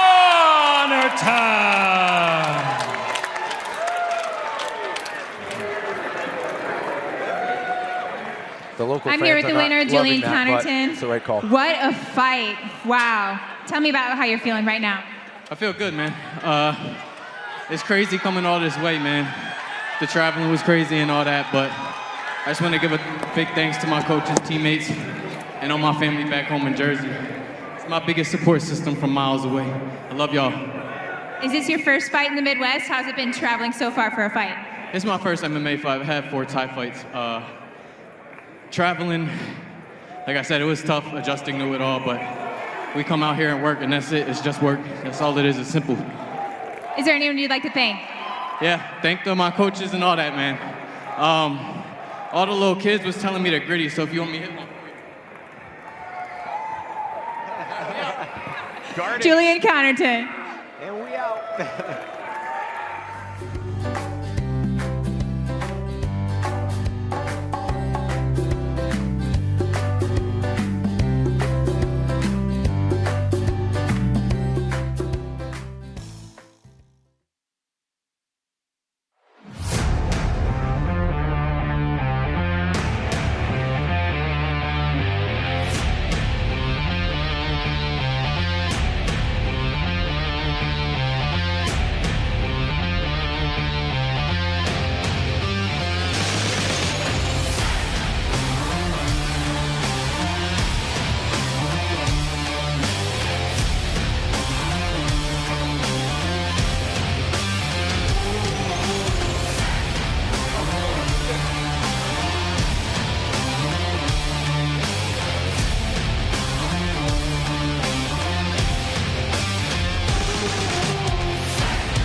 There we just saw a tease promoting our main events, but for now, it's the main event of the undercard. Amateur lightweight title bout between 4-1 Ben Grady and 4-3 Wilson Lopshire with a belt on the line, kinda. Sort of. Yeah, so this was scheduled. Of course, when 2 men enter the cage and the title goes up, 2 men have the opportunity to win that title. Unfortunately, tonight, the title is only on the line for Ben Grady. Ben Grady made the contracted weight of 155 pounds. He was just a touch under. And then, unfortunately, Wilson Lopshire missed the weight, weighed in a hair under, I believe, at 159. Look at my kids are tearing up. Those are my kids, so I do apologize. What am I apologizing for? This is stinking awesome. You see Ben Grady, he's like locked in. He's How about focused. the fits too? Ready to walk out. Yeah. I wonder. Okay, there we go. Mike's kids are the best dressed ones in the crew. Right. So as we're saying, only Ben Grady has the opportunity to win the title tonight, but that doesn't mean that Wilson Lopshire doesn't have the opportunity to play spoiler. Right.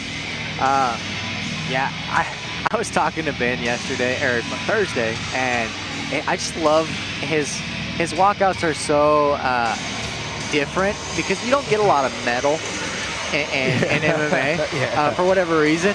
And he told me, he was like, I've always been a metalhead, played in bands my entire life. So, you know, it's kind of a cool back thing about him. And he plays instruments and always had longer hair, and now he's fighting. Yeah, and so good to note about this. He is, all these guys that come out with Nate Libby, I mentioned earlier tonight, Nate has philosophy, and he's like, hey, it's not a sport, it's a fight. And so you see that once the fight starts, they start fighting. So Ben started his career 4-0, 3 TKOs, number 3 lightweight in New England, but he also holds the fastest knockout win in Art of Scrap history, 8 seconds over Taylor Burley, who fought earlier tonight and got a TKO finish. In the process, broke his hand. Yeah. You can see it on the replay. His hand folds under. You know, his hand folds under when he hits him, but he still hit him hard enough to flash him. Yeah, and again, he had those 3 quick finishes to begin his career. When he went against Bobby Kelly here, Art of Scrap 4, that one went into the distance. 3 rounds, came to the decision. He was really, in that case, actually happy to have had that happen because he benefited from that. Well, that was a knockdown, drag-out fight. Yeah, I mean, that's that fight I was talking about where he just put it on him and Bobby just stayed there and threw up that submission at the end. And he, you know, Ben was like, I'm sticking through this triangle and I'm gonna finish this fight. And he tried to finish the entire time. And we were split on that, right? We came out of that fight. I thought, I think Bobby grabbed that decision. I remember sitting right here like, oh, I think that's Bobby. And you thought it was Ben. It was that close of a fight. Right. And he was so fatigued after that, but you know, you win. I mean, you learn a lot from experiences like that. Right, 100%. That's it. Last time out for him more recently in July at Cage Titans 54. Suffered his first career loss. As he gets into the octagon right now, he's already proud of himself because he isn't letting that loss deter him, and he's ready to bounce back. Tearing it up. There we see Wilson. First time we see Wilson just to there, and it's his teammate Alan Jackson, who took a defeat to Sway Sotero earlier. But Wilson's making his walk out here, and we talked about this earlier. He lost on the scale yesterday. You know, we should make mention of that. He was very sincere and communicating, was very apologetic. Felt like he let the promotion down, felt like he let himself down, but he's a gamer. This guy's beat the scale a lot. He grew up as a wrestler, and the conversation we had was, you gotta not let that beat you tomorrow night. If somebody beats you tomorrow, make it Ben Grady. He wrestled in college, he's a BJJ blue belt, and a pro grappler. If you look at his Tapology account, you'll see pro results in the grappling. He's somebody I've mentioned. I think that if he would just focus on jiu-jitsu, actually, in the gi, he could be a jiu-jitsu world champion in his belt. Yeah, also a hometown kid, right? He said he was born and raised in the heart of Fort Wayne, and he's like, you know, Pontiac Street, he said he knows is as good as anyone. Yeah, from Fort Wayne, South Side, tough neighborhood. He's already overcome a lot of obstacles in his life to get to this point. He had wrestled at Manchester University. Right. here nearby in Northeast Indiana. And for as intense as everything is right now, with again a belt kind of on the line, Wilson, away from the lights, he is as lighthearted and as loose as any of the fighters on the card here tonight. A real character. He's an absolute sweetheart. Funny. Yeah. Ladies and gentlemen, this fight is 3 rounds for the Art of Scrap Lightweight Championship. Sponsored by L. Hinton, empowering people to make wise real estate decisions. And Fort Wayne's own Sasquatch Tea Company. Visit SasquatchTea.com and use the promo code AmericasT10 for 10% off your next order. Sasquatch Tea, tea for the bold, tea for America. And now, ladies and gentlemen, introducing to you first, fighting out of the red corner, wearing red trunks. He comes in tonight with a record 4 victories, 1 defeat. He stands 6 feet 2 inches tall and officially weighed in at 154.4 pounds. From Hollis, Maine, Ben Grady. And across the cage, his opponent, fighting out of the blue corner, wearing black trunks. He comes in tonight with a record 4 victories, 3 defeats. He stands 5 feet 9 inches tall and officially weighed in at 160.5 pounds. From Fort Wayne, Indiana, Wilson Lopshire. And your referee in charge, Rob Madrigal. What the interaction was. I saw Wilson motioning, hey, are we touching hands? But I don't know if Ben said yes or if he said no. So let's find out right away if they touch hands or not. Can Wilson put yesterday behind him and focus on now? Can he start the grappling in the middle of the cage? No glove touch. No what kind of message is that signal? I'm here to fight you. I'm just here to fight you. This isn't, I'm not your buddy. After the fight, yeah. Okay, touch and miss. So you can tell with punching from far out right away, Ben is leery. He wants to keep his hips away. Okay, push and a drive to the cage, which we said is where Ben will have the most success stopping takedowns. If he can stop them, he'll stop them on the cage where he can get long. Right. What I didn't like to see early was he collected the head on the takedown. And going for chokes can sometimes get you put on your back. But he fights off. Fights it off. Does a great job. Now he's pushing Wilson backwards. Jab. That's on the calf. He said nothing big. So here's coach say, hey, just nothing big. Nothing big. Now we got a single leg. It's last time the double. Okay, so now, gets him to the hip. He stays up. Now his hips are square though. His hips are square so he can get taken down. But he's gonna push the head down and work his back up the cage. Kind of runs out. And that's the kind of what we want to see Kelsey Ivers do in her matches, kind of run out of it, push the head down, and now Ben has forehead pressure and is pushing. Oh. So we have Wilson right in front of us, look like a groin strike. Groin strike, and Ben's protesting and saying it wasn't in the groin, but he's hurting right now. He's hurting. He's on the ground in front of us. Can we get to a replay? We need to see a replay of that. We have a timeout.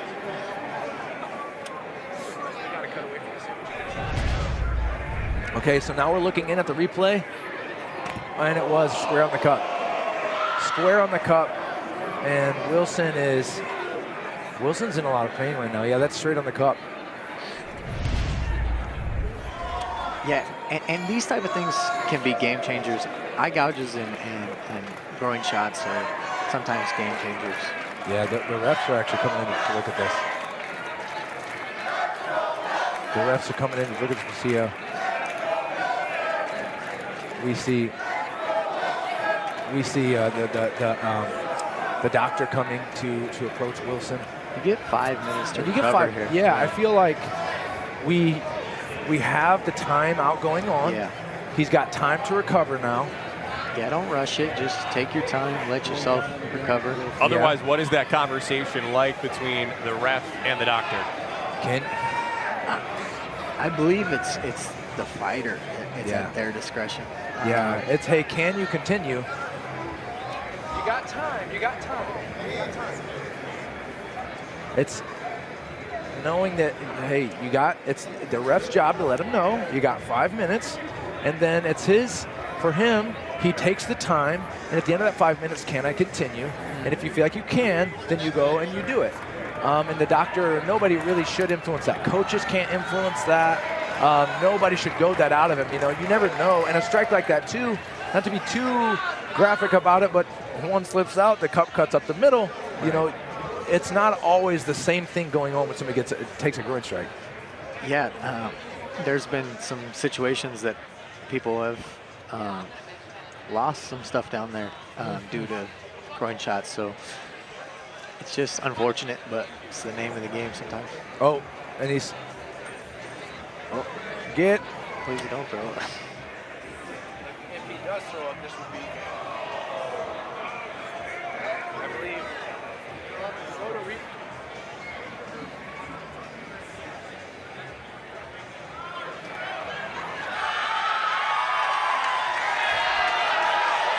Fort Wayne fans trying to send their encouragement. I don't know that he can do this. I don't know if he can do it.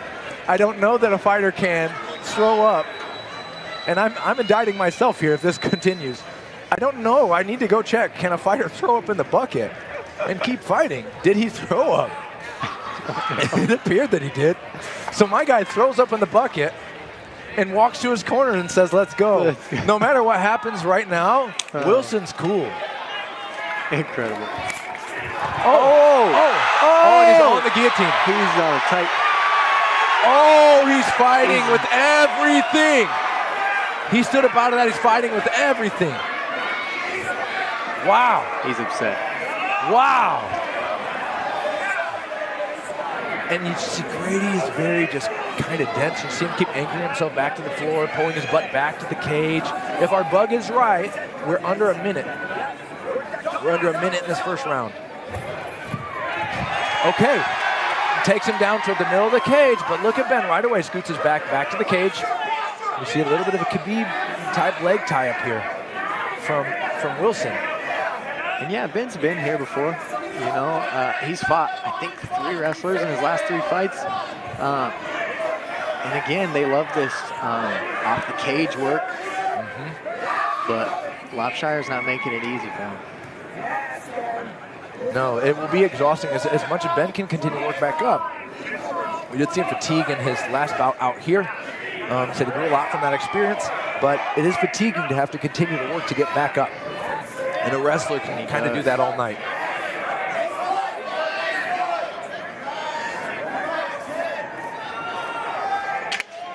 Okay, we have a 10 seconds, so our bug's off because of the foul.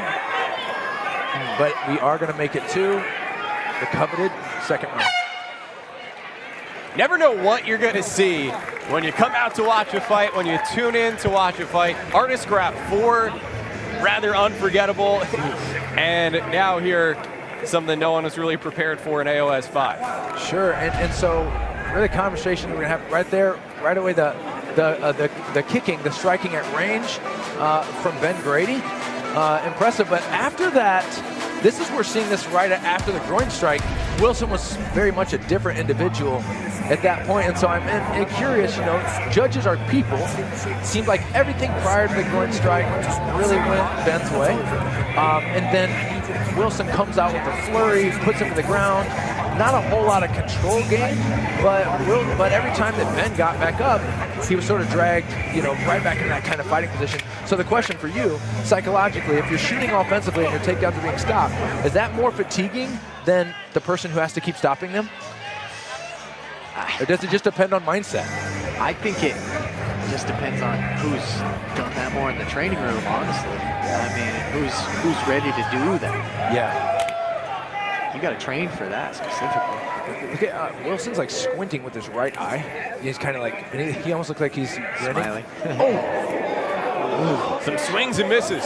Oh, now Wilson's talking. He's definitely smiling. He throws the overhand right. Oh, these long arms. Grady's coach, Nate Libby, said it. I have to tell him not to go into the grappling because he can grapple too. And I almost thought I saw him start to reach for a darce there, and he backed out, got his hips away. Oh, Wilson's getting through with those kind of looping hooks. Wilson's got this, like, when you think he's going to shoot, he punches you, and when you think he's going to punch you, he shoots. Unpredictable. And that's the advantage of being a good wrestler. We saw that kind of thing with Conor and Khabib, the most classic example. The first knockdown of Conor's career came against Khabib, who you know he's such an aggressive wrestler. He can just wing that, and you see that with Wilson right now. He's dropping levels and just chucking that punch. But now back to the kind of this similar thing. We're going to look at head level. Ben Grady's got a high head level. Wilson's hugging his legs, working to drag him down. Now he's working up his body. Then he can have success here. He's on the back. He's on Ben Grady's back. Okay. Good work by Grady to get here. But riding the legs for Wilson Lopshire, he's going to be very comfortable to run legs here and just continue to just lean his weight on him. Yeah, just staying in the seatbelt, leg ride position. Tell me, he was telling you something, I believe, about, he said he's wrestled so much, but he said, I hate wrestlers. What do you say? He says he's an anti-wrestler, right? Yeah. He said that he hates wrestlers because you call a wrestler for a workout and they bail on you. You call a jiu-jitsu guy and they're there. Yeah. 30 minutes later. They'll be in the garage and they'll stay there. So right now, back to the IQ work here. We have one hook from Wilson, which allows him to just stay here. And Ben working his way back up. He wants to get his hips here. So he's not square. He's going to start to jack Wilson up so he can turn him off. And man, we have still a minute left in this round, and I feel like this has been, if I'm Ben, this is more of an exhausting round. You know, he's going up and down a lot more. Oh, he's biting on the guillotine. He's biting on the guillotine.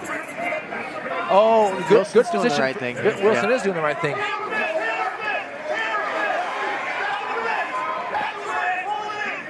Now he's going to use that guillotine to stand up, but he kind of needs to let it go. Yeah, you want to let it go.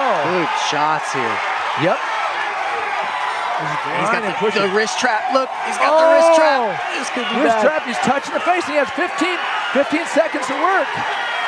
Now this would, if he wins this, remember, he doesn't have an opportunity to win the title. But we said the greatest loss would be to allow the loss on the scale. He's going for the buggy choke. He's going to buggy choke him. He's just going to stall here. Stall, get to the next round. But we talked about that. Don't let the defeat on the scale turn into defeat in the cage. And right now, Wilson surging and his confidence is rising. Yeah, he's definitely not letting it bother him. That or the groin shot. Or the groin shot. Boom, that kick to the face. It's great. Those rangy kicks like that. Ben was keeping him out at range, and then it did feel like in that round, like there was a moment when sort of the dam broke, you know, and the water just started coming and you couldn't stop it anymore. Referring to Wilson coming forward with that pressure. And we'll see. We saw Julian and Jesus. Julian looked very defeated in the second round, and then he came out with a surge and he had great energy, okay? Will we see the same thing out of Ben? It's going to be tough. It's going to be. He really has to rally because he could be down 2 rounds. Oh, okay. He could be. I mean, that could be close. First was so close. For someone who's not watching fights all the time, again, help them understand how rare it is to see a bucket come out into the cage, really? someone plunge off, I've never seen so it. far Well, continue through a round and a half later. Hopefully the production team knows you go to the replays but you don't see a bucket come out and somebody throw up and then just keep fighting. My guy is built different. I think Wilson just did knuckles with the referee. Oh, okay. I might have seen it wrong, but that's awesome. Here we are. That teep to the body is good for Ben. He needs more of that. And I would guess that's an adjustment that his coach has made, is, hey, push him back out in that kickboxing range and crack him when he comes in.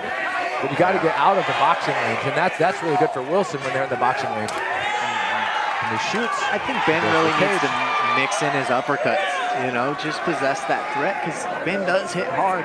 We've seen him crack people, fastest KO, right? So he just needs to mix in that uppercut and just throw off the takedown just a hair. And as we've seen he can get to his feet. Yes.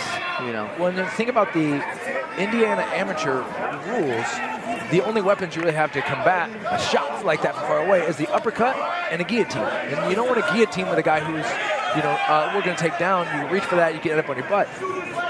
Adding that uppercut, like you said, would be something that you do from a far out shot. Boom. But again, we're here in this leg ride and seatbelt position. Yep.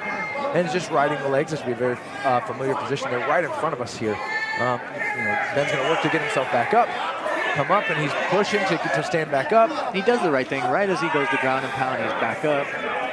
We're about halfway through this third round. Halfway through. Now he's going to grab for that guillotine to just have something so he can get himself up.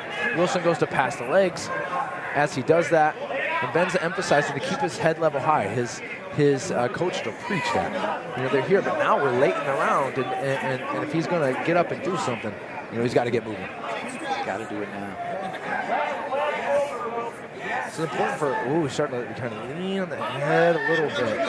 Trying to build on that, but now his shoulders are flat on the mat. You don't want to be here. You don't want to be here. We talk about MMA grappling for those watching, MMA, Jiu-Jitsu. Jiu-Jitsu in MMA, the half guard is almost the best position you can be in to hold somebody still and punch. You have them trapped with that leg, and you can still posture and throw. And Jiu-Jitsu is a lot of like quick guard pass, win a guard pass, we get the points. But this is a great position for Wilson to be in late in the fight with Ben flat in the back, and Ben needs to get his butt up and get going. And it's paired with his head being right on the fence, too. Yes. Like, shoulders on the fence, that's a little different. Head high, this is a little different.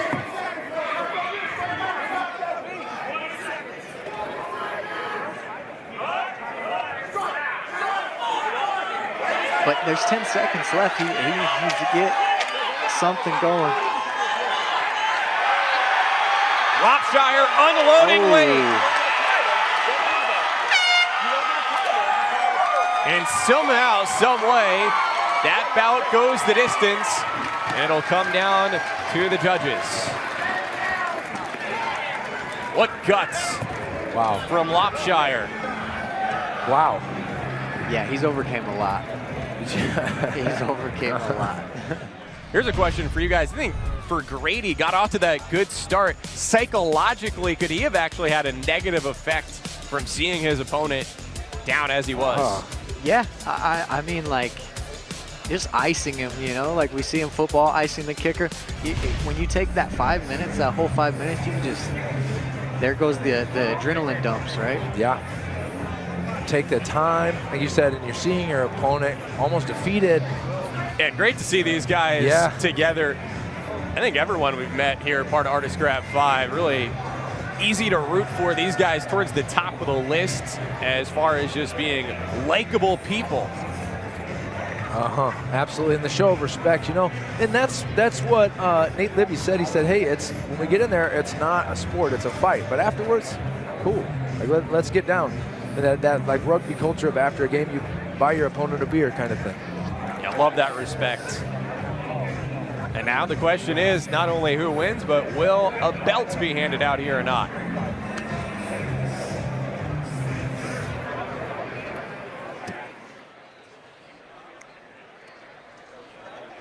Ladies and gentlemen, after 3 rounds of action, we go to the scorecards. And all 3 judges scored this contest 29-28. For your winner by unanimous decision, Wilson Lopshire. Wilson Lopshire is ineligible to receive the title due to a missed weight cut.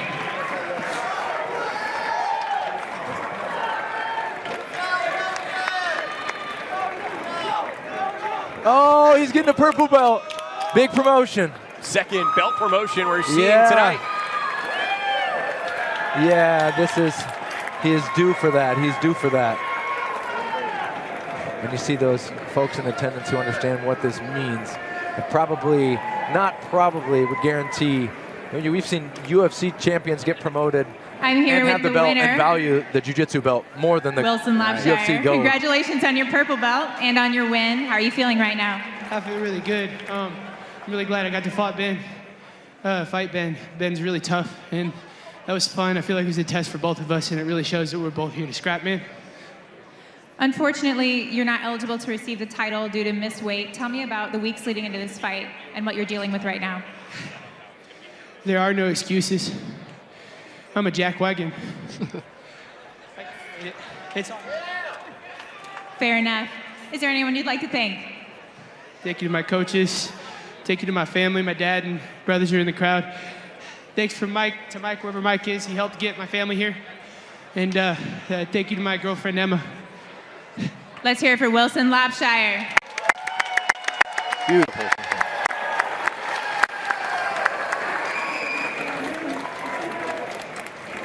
So that's it for the undercard, but we've got plenty more yet to come at Art of Scrap 5.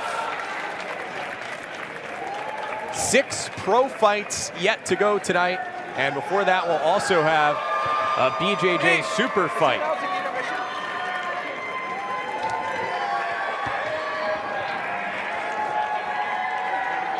We will have an intermission again. So glad to have you with us. Really appreciate you tuning in here on artofscrap.com.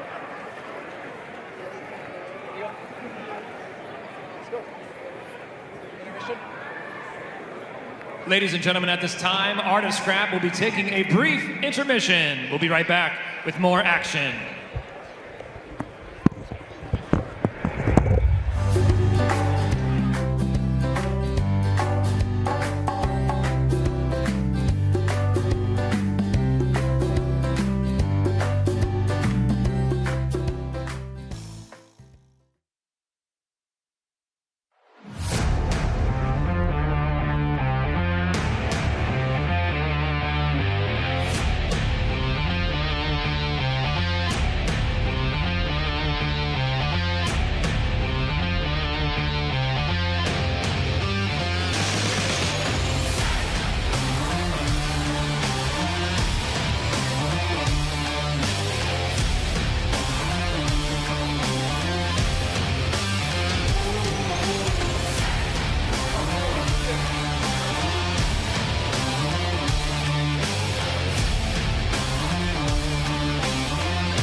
Are you ready to sell your house without appraisals, realtor fees, cleanup, or inspections? Call LTD Property Group now. We're the Fort Wayne guys that'll buy your house as is. Take what you want, leave what you don't, including your non-paying tenants. For a no-hassle sale of your house, call LTD Property Group today.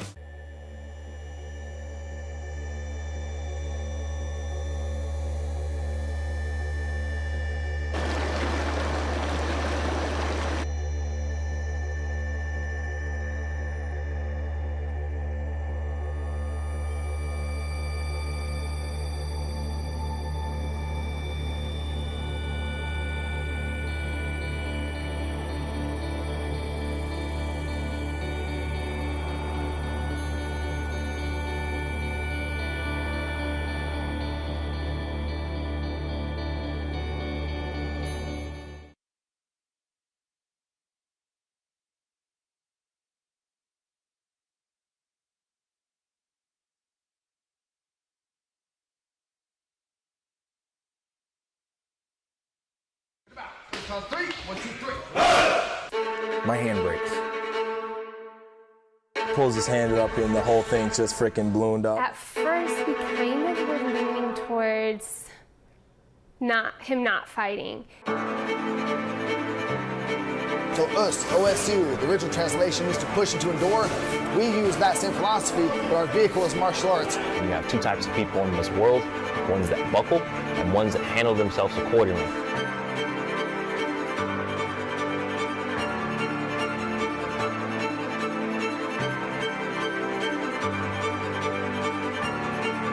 It is you against you, so it's about me being the best possible version of myself. At the end of the day, if I can be the best possible version of myself, then I'll achieve what I want to achieve.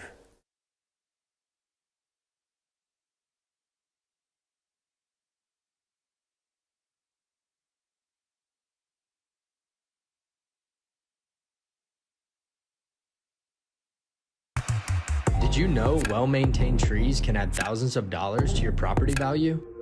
Trees have a direct impact on the safety and curb appeal of a property. We know your time has immense value, and it's our priority to solve your tree care needs before they become an emergency. Brandenburger TCP helps provide safe, healthy, beautiful trees for your enjoyment and peace of mind. Whether you're pruning, planting, treating, or removing a tree, we have options to meet your needs.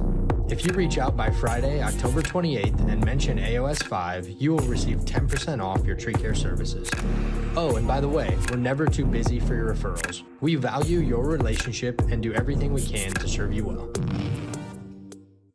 Want to win free front row tickets to Art of Scrap 6? Enter our giveaway. Step 1, follow Art of Scrap on Instagram or Facebook. Step 2, post today and tag us. Every post is an additional entry. Just make sure you tag us at Art of Scrap. Winners will be announced next week.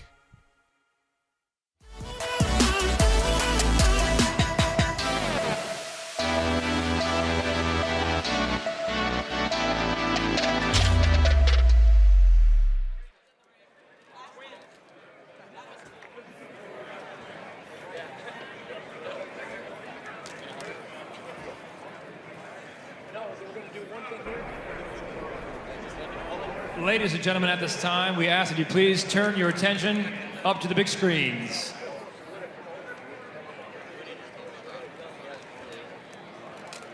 Sorry if My mom kicked me out of the house, telling me I was dead weight and that I needed to make money. My aunt forced me in the sex trade when I was 15. She kept me trapped in a brothel and collected all the money for herself. I grew up in poverty, where women are dependent on men. My father died.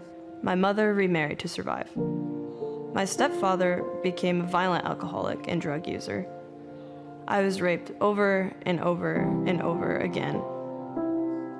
I was alone, betrayed, abandoned. My husband decided he didn't want me or the baby anymore. I ran away and quickly found myself trapped in a brothel. I was forced to put on makeup, dress in a short skirt, and forced to have sex with man after man after man. I would scream at the top of my lungs, but the men would just laugh and beat me until I would shut up. I had no way of escaping this hellish reality on my own. Global sex trafficking generates $99 billion every year. That's $11 million every hour.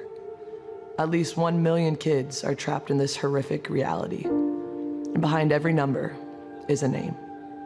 She has a name.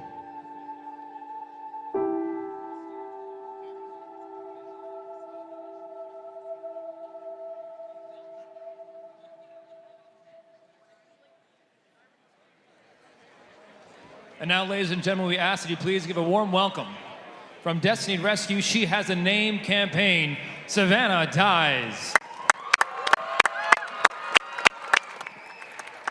The reality is that there are children all around the world that are trapped in guilt, shame, and are being used and abused by man after man after man. And it makes my stomach just so sick when I hear stories of a girl that was 12 years old say, I am so happy when a man chooses me because that means I get to eat food for the day. There was another story that just broke my heart when I heard of a 13-year-old girl. Her parents had both passed away and she was raising her younger siblings. And Destiny Rescue was trying to rescue her out of sex trafficking. And she said, no, I have to do this in order to get food and water for myself and for my siblings. I have to do this in order for one day for me to hopefully be able to buy a pair of shoes. Now, that is something I've never had to think about, but these girls are just trying to survive and do anything it takes. And so tonight, I want to challenge all of us. You know, some of us may go spend $10 on a beer. I'll probably go out and buy a pretzel. But how much would you sacrifice for a human life? Imagine if that was your sister, your brother, your mom, your aunt. What length would you go to have them have a safe spot of refuge? And so you'll see a QR code on the screen. If you scan that, you'll be able to donate to help us save and rescue 100 girls out of sex trafficking this last year. So would you consider donating and joining our cause? And if not, we have a table out on the lobby where you can talk to us for more information to partner for us. But let's live a life that counts for something. Thank you, guys. Savannah Graham, everybody. Savannah Dies from She Has a Name campaign. Destiny Rescue, please consider donating today. Thank you very much. And Jordan's digging inside. Oh, big hit! Jordan with the finish, first round finish! Downey does it at home!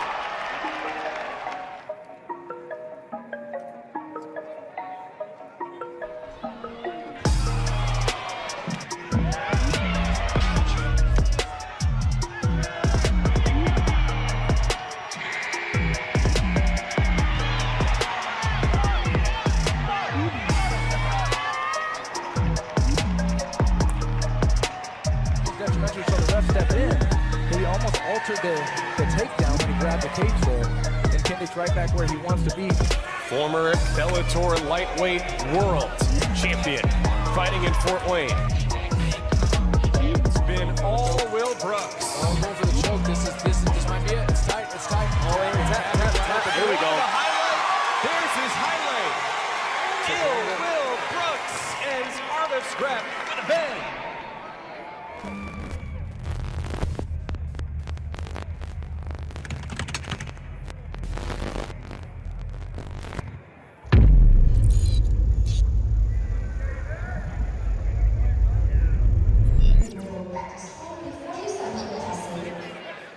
We move on now to the next phase of Art of Scrap 5 with a BJJ super fight. That'll be followed by 6 more professional bouts. Before we dive into those, just want to again encourage everyone to head over to destinyrescue.org. And thanks so much to Savannah for the message that she delivered here. And it's pretty special to see how Art of Scrap is about more than just fights, but fighting for a greater purpose.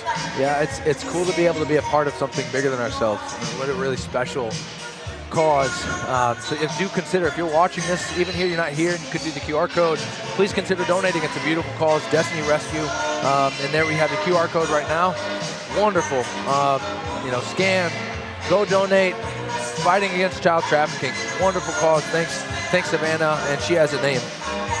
But here we are. Yeah, so to switch gears now, what's going to be different about this super fight compared to the rest of the lineup on the card tonight? So right now, Dakota is making her way to the cage. This is a Jiu-Jitsu super fight, and for a lot of MMA fans understand, we see Jiu-Jitsu a lot, but is, you know, this is purely the grappling art. Now we're going to dig in, and we'll use some language maybe you don't understand, but let's talk about Dakota.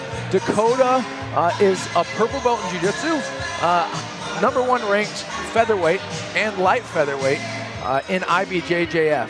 She has Bellator experience as an MMA fighter, so the cage is more her world than Nikki's. Of course, IBJJF Gold, I referenced that. And then she's a school security officer. She actually missed the media day because the other officer at the school couldn't be in, so she had to be there. And now we see Nikki Sullivan coming to the cage. And this is a fighter who, when Dakota was offered the opportunity, she said, wow, I'm going to fight a pioneer. And really fitting right there to see Nikki high-fiving the kids. And one of the unique aspects about both fighters, not only their talent level, their ability, their character, but their connection with kids. Nikki Sullivan, someone who at one point was an elementary school teacher herself. Yeah, and you see her really relaxed coming to the cage. That's very much her personality. She's an Atos black belt, the creator of the Panda Guard, and an artist, just an artistic person. And people knowing, make a reference to Atos coming out of ADCC. It's low-hanging fruit to reference that ADCC represents the most champions and medalists at ADCC. So you know she trains with tough people, tough people, but she is an artist through and through, playing guitar, painting, and Jiu-Jitsu is just another outlet of that art.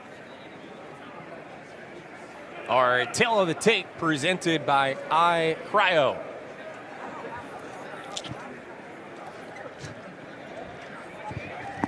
Go!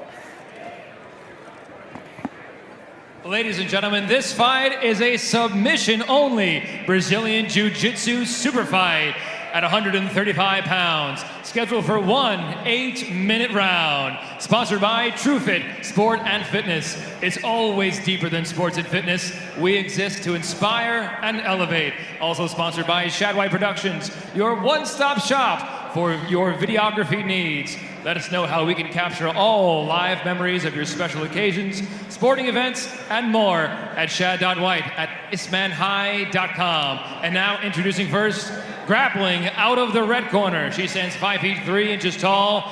From Beth Alto, Illinois, Dakota Zimmerman. And across the cage, her opponent grappling out of the blue corner. She stands 5 feet 6 inches tall. From Columbus, Indiana, NIKKI Sullivan.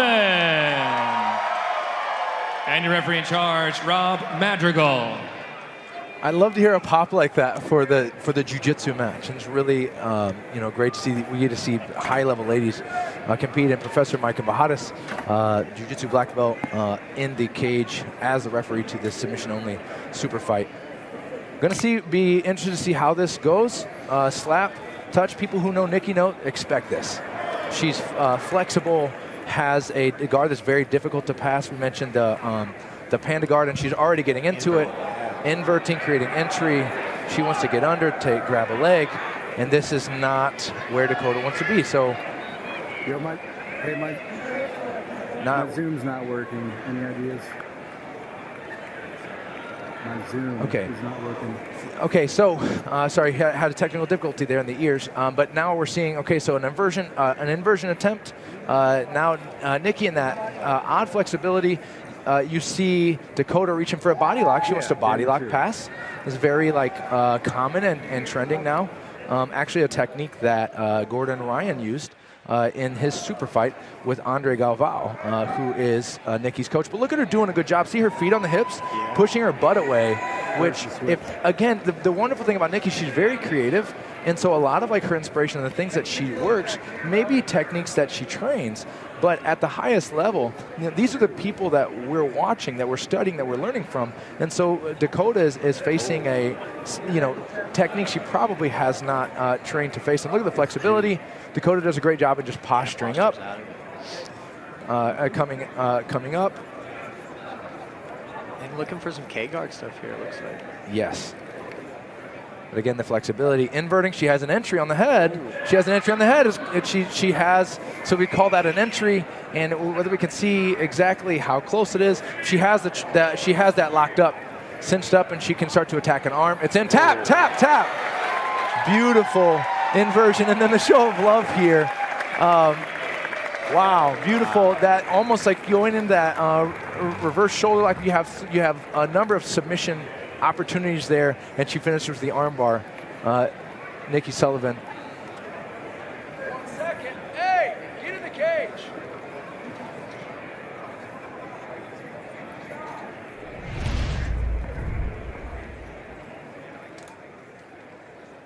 So we have a second that we're looking at the replay, and we see the flexibility as we talked about, and here she goes at that triangling the legs entry and finished with an armbar right there.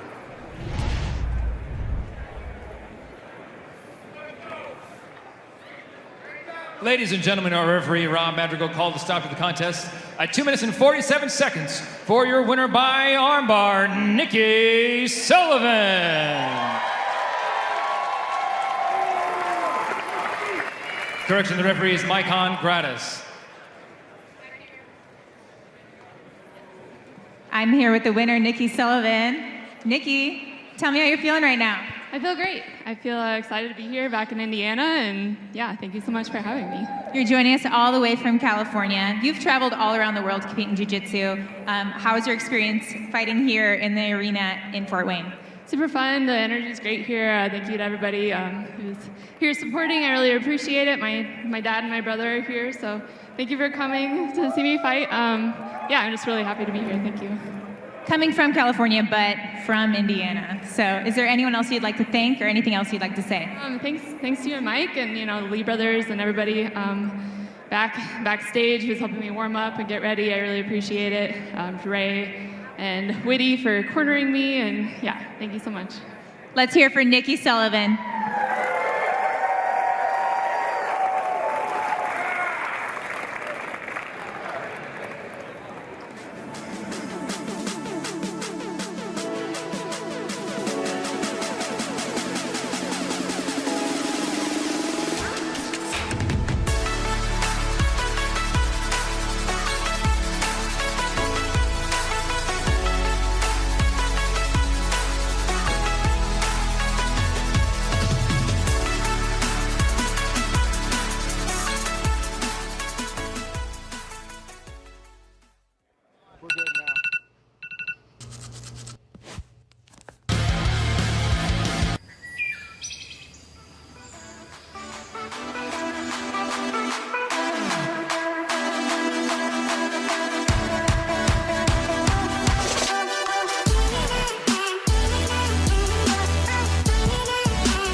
Live from the Allen County War Memorial Coliseum in Fort Wayne, Indiana. The show goes on with Coach Mike Lee and UFC vet Ryan McDonald. So glad to have you with us. And guys, it has been an amazing night already with 8 amateur bouts. Just saw that BJJ super fight, and now we move forward to 6 pro fights. Yeah, wow. Well, that BJJ super fight, I mean, that was awesome.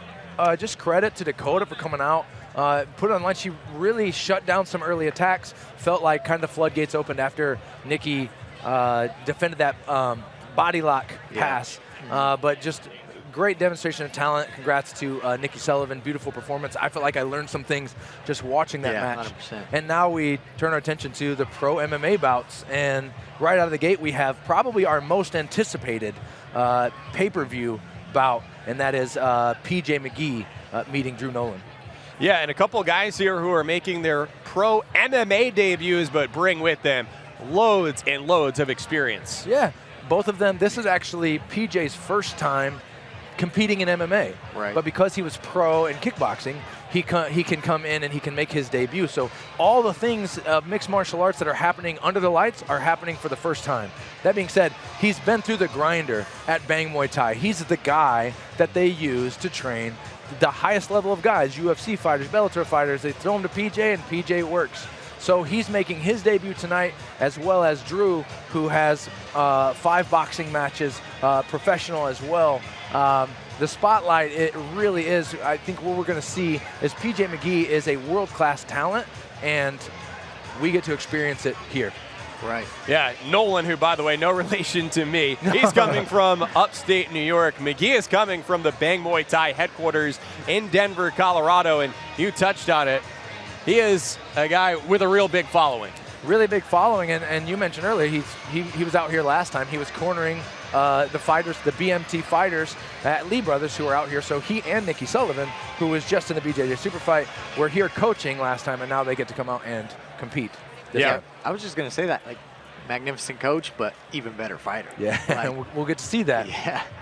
Yeah, he's kind of a unicorn talent. It goes beyond fighting, just a tremendously skilled person in a lot of ways. And coming up here in this fight against Drew Nolan, you know, both guys are really family men. In the case of Drew, he's got kids back in New York. PJ just became a father this year, and so again, they're going to be warriors inside the octagon, but gentlemen away from the cage. Well, and Drew knows what he's in for. He's been not shy about it. He's complimented PJ very much, but he was not shy about telling me. He said, hey, I'm coming here to knock him out.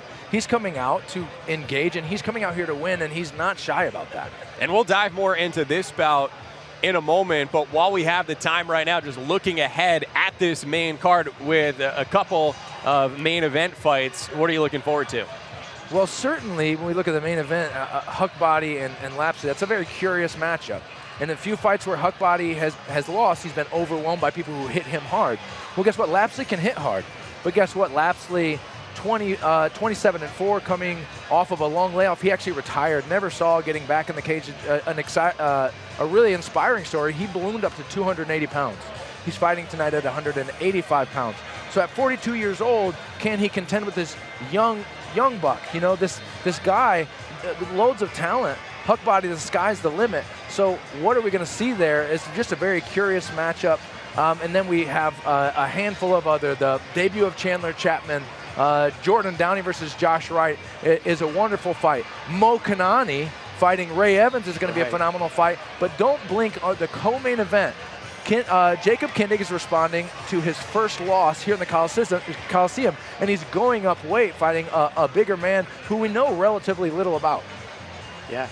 Yeah, and right now, as we have sort of our first chance to catch our breath, we've been going full bore for about 2.5 hours at this point. So I mean, everyone catching their breath. But Ryan, you've fought again at the UFC level before. What's the environment like here in Fort Wayne tonight?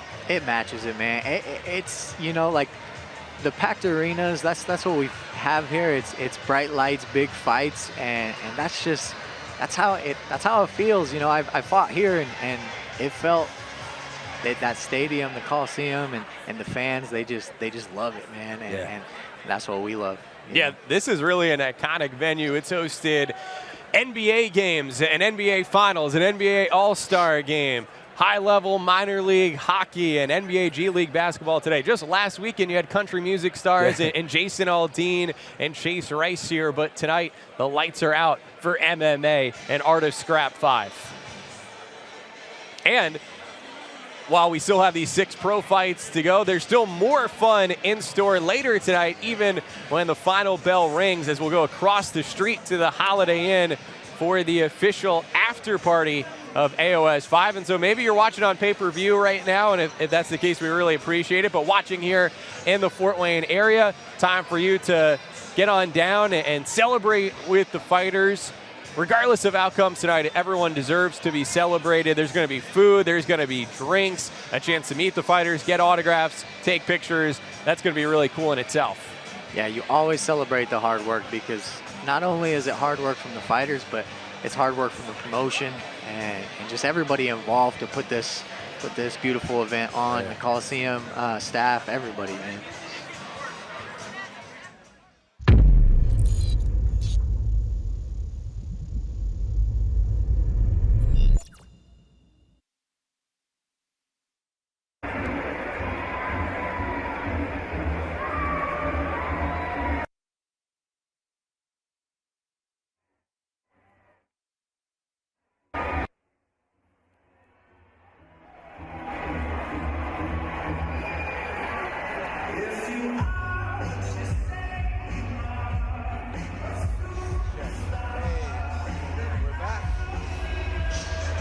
back here. And here we go. Walking now, Drew Nolan. So Drew Nolan from upstate New York. He is someone who has really experienced everything that there is in fighting, from being a promoter himself. He's been a bare knuckle boxer, and he feels confident coming into the cage tonight. Yeah, and with the nickname Hardbody, you know, he just on said his that knuckles tattooed, Hardbody. Exactly. He just said he's like embodies that. Like he's just tough as nails and can take a shot. Well, one of the things he had indicated was to me was just indicating a toughness. He said, hey, I'm going to finish him or he's going to have to beat me for 3 rounds. Yeah. I'm going to finish him or he's going to have to beat me for 3 rounds. So that just lets you know he's coming out and he's going for the win. He wants to either take PJ down and TKO him or punch him on the feet. You know, we'll find out how capable he is of that when the bout starts. But absolute respect, he's not going to be surprised by the experience of fighting mixed martial arts. He's done it before. PJ's the one who hasn't fought mixed martial arts. So right. The elements of, hey, like, this is totally new to me versus, yeah, dude, I've done this 18 times plus, right? But then there's just the question of, PJ transferred over to MMA because he couldn't get fights. So to be really clear about that, PJ couldn't get boxing fights. PJ couldn't get Muay Thai fights. PJ couldn't get kickboxing fights. He was having people just say, nah, man, I'm not going to do that. And he said, hey, there was a moment where I was going to fight somebody and they pulled out. And I asked the promotion, why did he pull out? Here he comes. This is surreal. But why did he pull out? And they said, oh, well, he got an MMA fight. And he thought, well, if people are going to go do that, then maybe I can go over there and I can get a fight that way.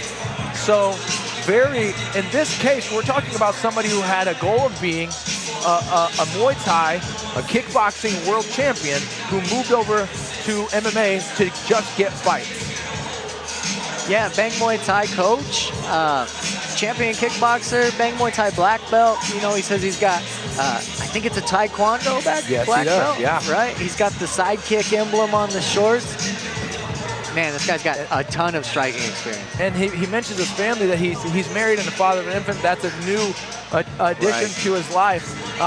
But this is a guy who, if you're following BMT, it has such a big thumbprint in terms of impacting the mixed martial arts and kickboxing world. You know who PJ is. Right. And I think that's why it's been so difficult for him to get fights, is people are saying, hey, I'm in, and then they go look on Instagram and they're like, oh, I'm fighting that guy. Like, that's the guy. No, I'm not fighting that guy. So kudos, actually. Drew Nolan never flinched, never batted an eye. Once he committed to this fight, he said, hey, I'm coming, and I'm coming to win. He's stated, he's been very active online. I'm coming, and I'm coming to win. I'm going to have my hand raised.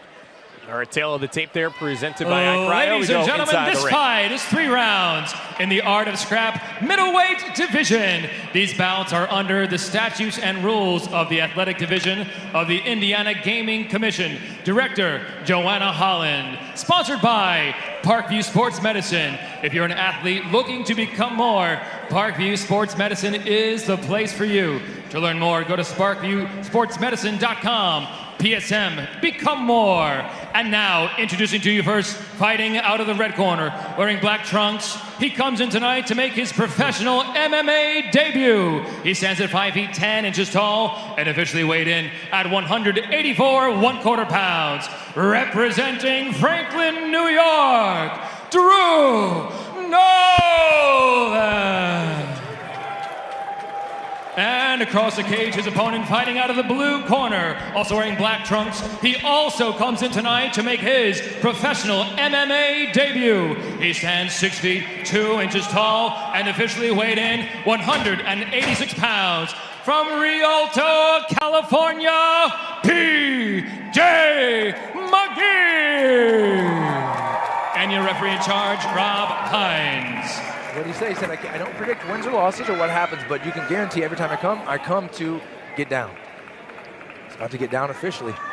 McGee going from Bang Muay Thai headquarters, working with the likes of Dwayne Ludwig Now here to Art of Scrap 5 in Fort Wayne, Indiana. Here we go. All right. Attempts to touch the glove. Open hands from PJ. Just slides back out of the way of the first kick. Oh, big kick right away. Open hands, just kind of hanging for PJ. Right out the range that he wants to be at. Yeah, he's really controlling that range. Wow. Just slides back. Oh, everything precise, just slides back.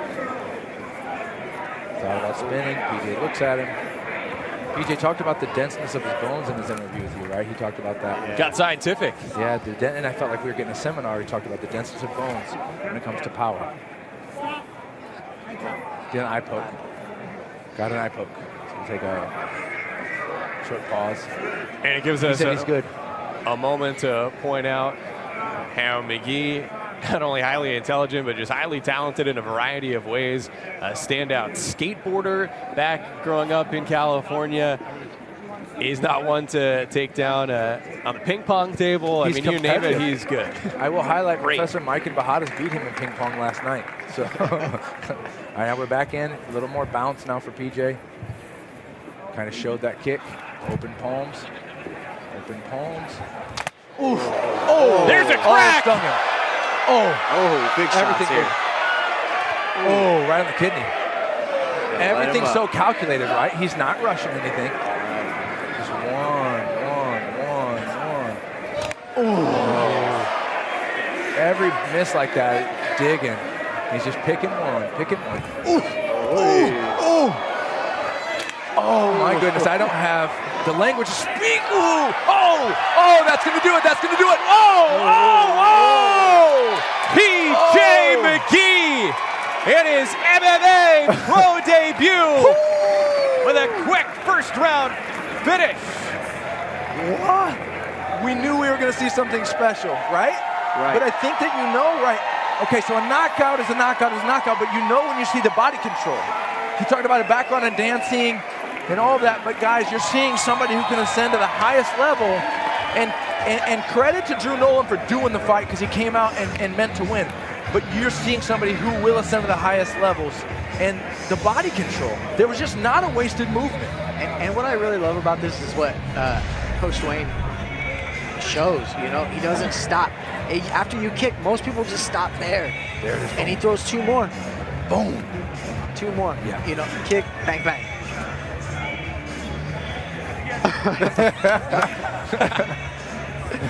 That was everyone around the arena. Of course. And right? He's coming from Denver, and the BMT background, he has some support here.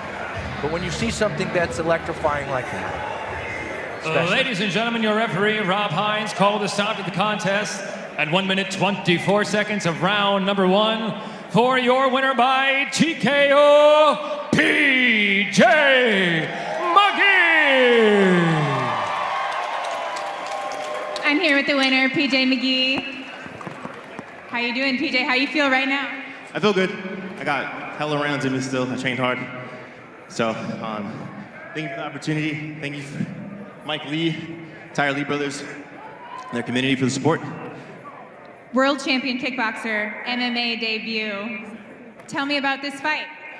I had no aspirations whatsoever to do MMA. I wanted to be a world champion. Kickboxing or Muay Thai is really hard to find fights. So you know what? I'll transfer sports.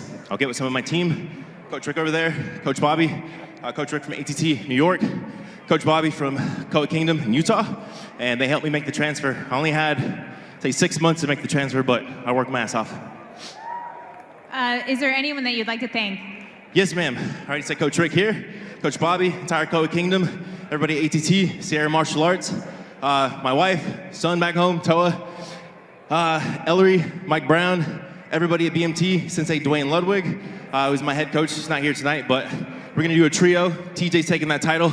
Aljo, I'm sorry, but you're getting socked up. So that's what it is. Thank you guys again. Love you guys. Thank you for the support. Thank you to the Montgomery family. They flew here from Colorado. That's crazy. Ellie, I think you're out there too. Everyone who made the road trip, thank you. PJ McGee.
Wow, what a debut that was in MMA at the pro level for PJ McGee. And while he came here all the way from Denver, now it's a guy who's made a name for himself at the local level. And Chandler Chapman making a highly anticipated debut himself, going against Ben DeLeon, who comes out first. Yeah, Ben DeLeon, man. I mean, he just was telling us that he really wanted to impress everybody because, you know, he's coming off a loss, a couple losses, and he said that this is the one of the best training camps he's had. You know, just been in the gym, working his butt off, and he's just here to show up, represent himself better. He wants to represent himself better. He talked before the last fight where he fought Jacob Kindig here. He said, hey, if I lose this, I think I might hang it up, right?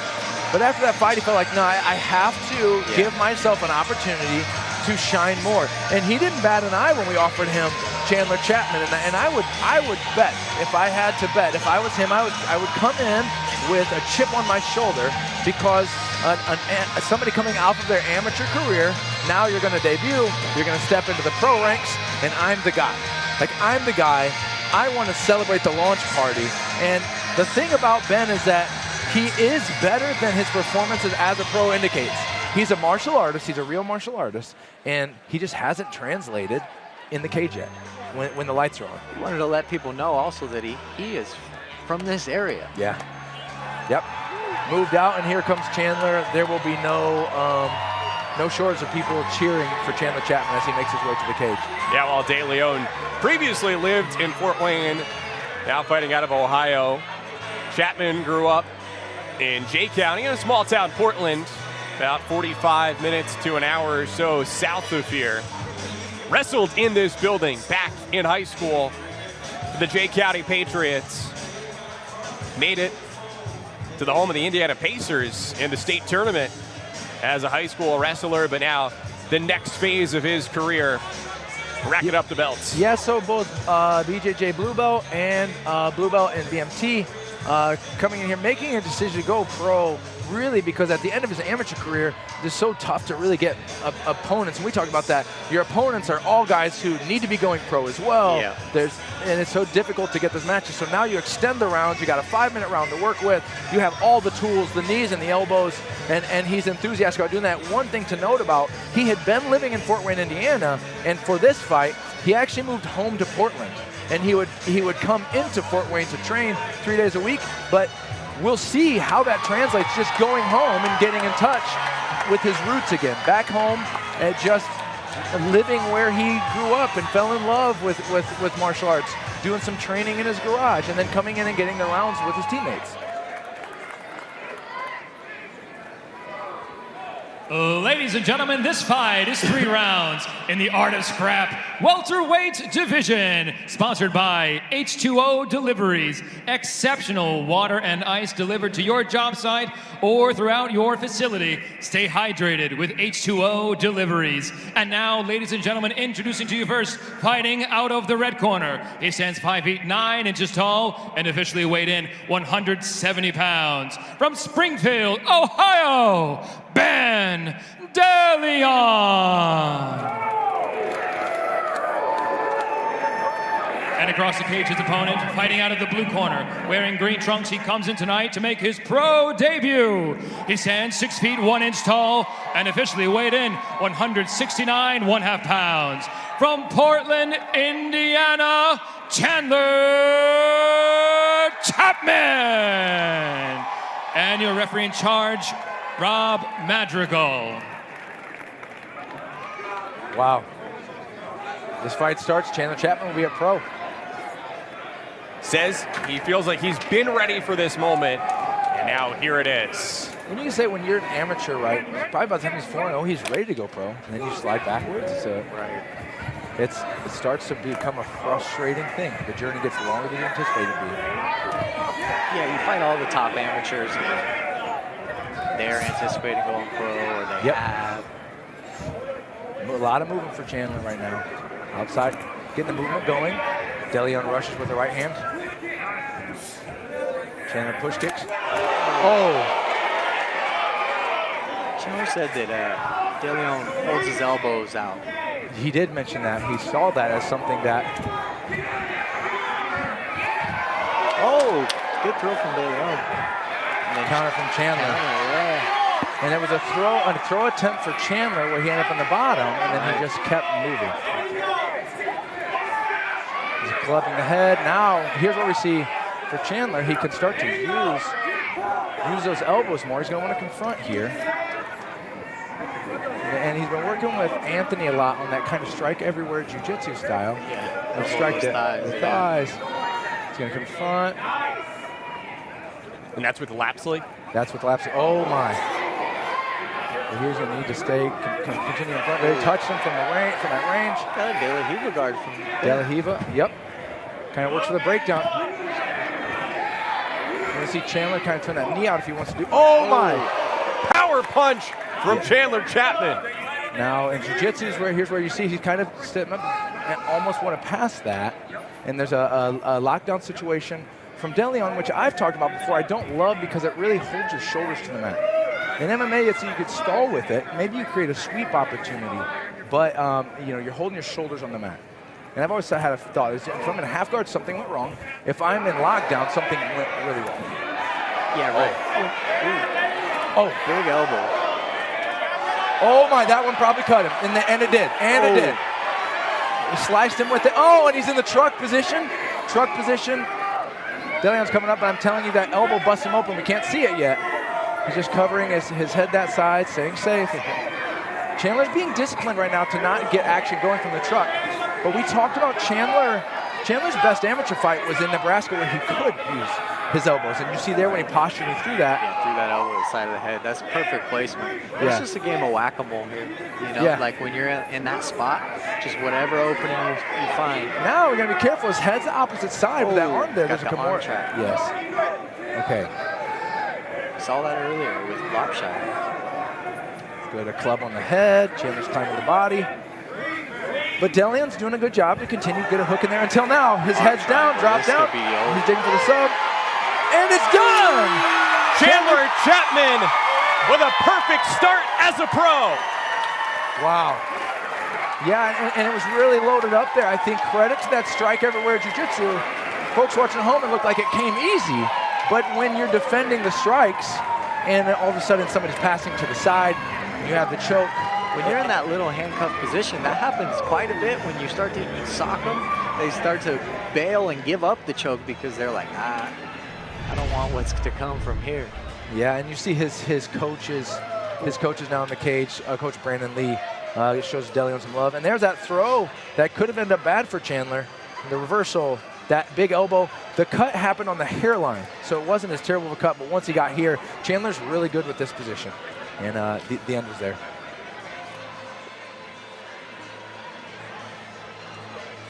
Wow. Ladies and gentlemen, your referee, Rob Madrigal, called a stop to the contest at 2 minutes 53 seconds of round number 1 for your winner by submission via arm triangle, Chandler Chapman. I'm here with the winner, Chandler Chapman. Chandler, congratulations on your win, your pro debut, 1-0. You took your mouthpiece out. There you go. Tell me about your preparation for this fight, the months and weeks leading up. Yeah, I mean, every training camp is hard. This one's a little bit different because I was living at my coach's house like 3 days out of the week. Other than that, it's been a regular training camp. They're always hard, always tough. How do you feel being in the pros? Does it feel different than being an amateur? Not really. I mean, I feel like I've been ready to go pro for a while, but it feels good to get out here and get a pro win under my record. Is there anyone you'd like to thank? Yeah, everybody at Libros, my friends, my family, everybody who's talked to me about anything with fighting in the past month, 2 months during camp. Just thank you, everybody. Thank you. Chandler Chapman.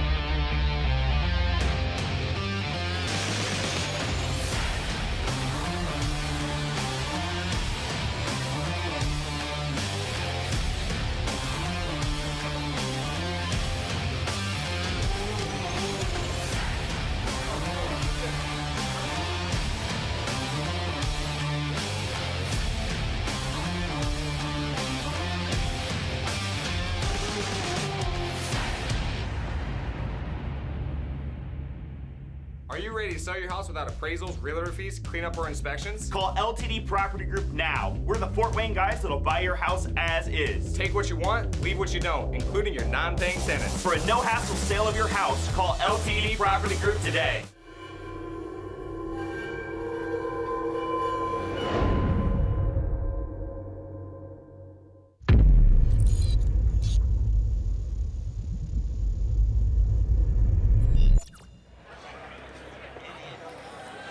Ton of juice inside the Allen County War Memorial Coliseum in Fort Wayne, Indiana. Tonight we're in the main card portion of our schedule this evening.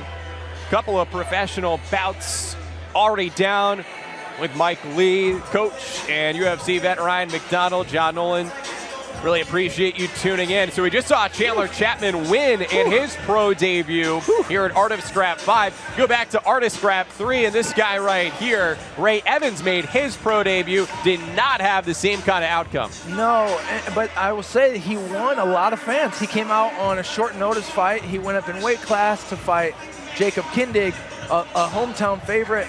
He's a Spider-Man, exciting style, traditional MMA background. But he, yeah, the fans here will respond to him. He came out and fought on short notice.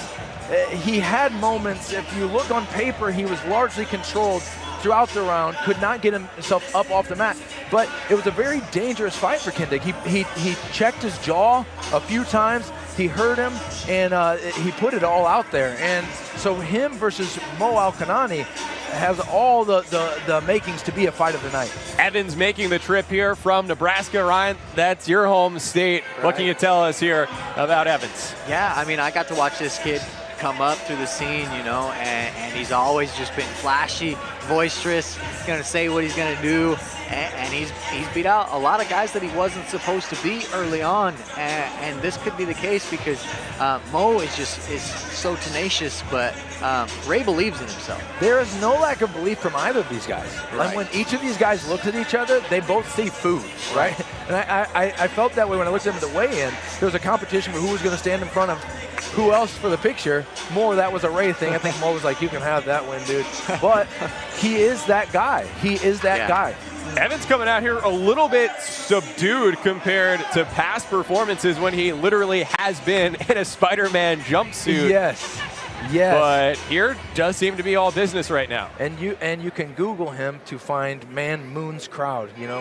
And it's amazing. He's got he's an amazing character. But he's been nothing but class here at Art of Scrap.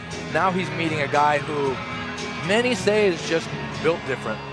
He's made of different stuff. Right. Yeah. Mo, man. You said it. When you said it, we weren't even talking about Mo the other day. We were watching fights, and you just kind of paused, and you're like, dude, I think Mo just is built different. He has super heavy hands. When he hits people every time, they just look like they're about to fall over. Yeah, he just touches guys, and it's like, for me, I don't know, maybe it's just the lanky archetype, but he just touches people and they just fall. Yeah. or get wobbly, you know. So he grew up in Iraq. His dad is in attendance tonight, and was 9-1 as an amateur before becoming professional. Yeah, very fascinating background for Al-Kinani. From Baghdad, Iraq, and his father was actually a battlefield interpreter helping the United States Army. And so this is really meaningful for Mo right now to have his dad travel from the East Coast. He's right there. He just embraced him back there, and he traveled in. Earlier this year, Mr. Al-Kinani had a bit of a health scare, so right now they're really just soaking up every moment they can get together, and this is just extra special at Art of Scrap 5. Wow. What a meaningful story. A meaningful story, and really, again, you see Nate Libby there, the same thing that he said before. My guys aren't doing a sport, they're coming out, they're in a fight. This is where he's going to come out and fight. Yeah, Mo moved to the United States with his family at the age of 16, originally to Virginia, then moved to Maine. That's where he connected with the Evolution Gym, and definitely a lot to be proud of. Mo, he's a leader in that gym. He's a leader in his family. He's really proud of the fact that he has a younger sister who's gone through medical school, another becoming a dentist, and he is a force to be reckoned with in the cage as well. Our tale of the tape brought to you by iCryo. worth noting, Mo fights at 155. He will never go to 145. He cut an extra 5 pounds to do this fight. You see he made 149.6. He was wearing sweatpants. It's insane. Incredible. And look at the intensity in the cage already. Ladies and gentlemen, this fight is 3 rounds in the Art of Scrap Featherweight Plus division. Sponsored by iCryo, a fighter's preferred method of recovery. Recover quicker, fight harder, live better with iCryo. And now, ladies and gentlemen, introducing to you first, fighting out of the red corner, wearing black trunks. He stands 5 feet 11 inches tall and officially weighed in 149.9 pounds. From Lincoln, Nebraska, Ray Evans. And across the cage, his opponent fighting out of the blue corner, wearing white trunks. He comes in tonight with a record, 2 victories, 1 defeat. He stands 6 feet 1 inch tall and officially weighed in 149.6 pounds. From Saco, Maine, Mo KINANI. And your referee in charge, Rob Hines. These guys brooding and pacing. Dude. Yeah, and you didn't see it, but they are back and forth, eyes locked on each other, and they're coming out of your scrap. Man, it's going to be fireworks from the beginning. And I got chills. I don't have a dog in the fight. I like both of these guys. 100%, yeah. Same thing, similar we had Don't Roy. blink. We showed the special moment that Mo had with his father here tonight. Same goes for Ray. His dad is here too. He's his coach. Yeah, Ray being a little bit measured right now. Ray being measured. Oh, big shot. Mo spun. He got clipped a little bit there, and then, you know, Ray kind of rushed the grappling exchange. Oh, turns to that kick. That's like very straight up from the ground, right? No big swing. Yeah. Just bring it straight off the floor.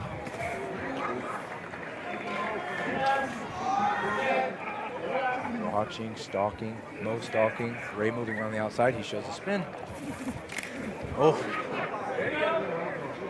In that rush, we talk about Ray in the rush. One thing that's weird about him is the rush doesn't always seem super technical, but he doesn't stop punching. And you talked about that earlier with regard to PJ. He's like, when you don't stop, it's a lot to deal with. Yeah, that's that traditional background he has, you know. He just blitz in with karate style. That one seemed to hurt him, though. Yes, that one did. Mo's coach says that if he would just be a little bit more disciplined and stay safe, he's more dangerous then than when he just starts to trade. So I think we're seeing Mo try to hurt his leg on that kick. Did that land on the body or did it land on the elbow? Okay. Time. Eye poke. Second time we've seen an eye poke.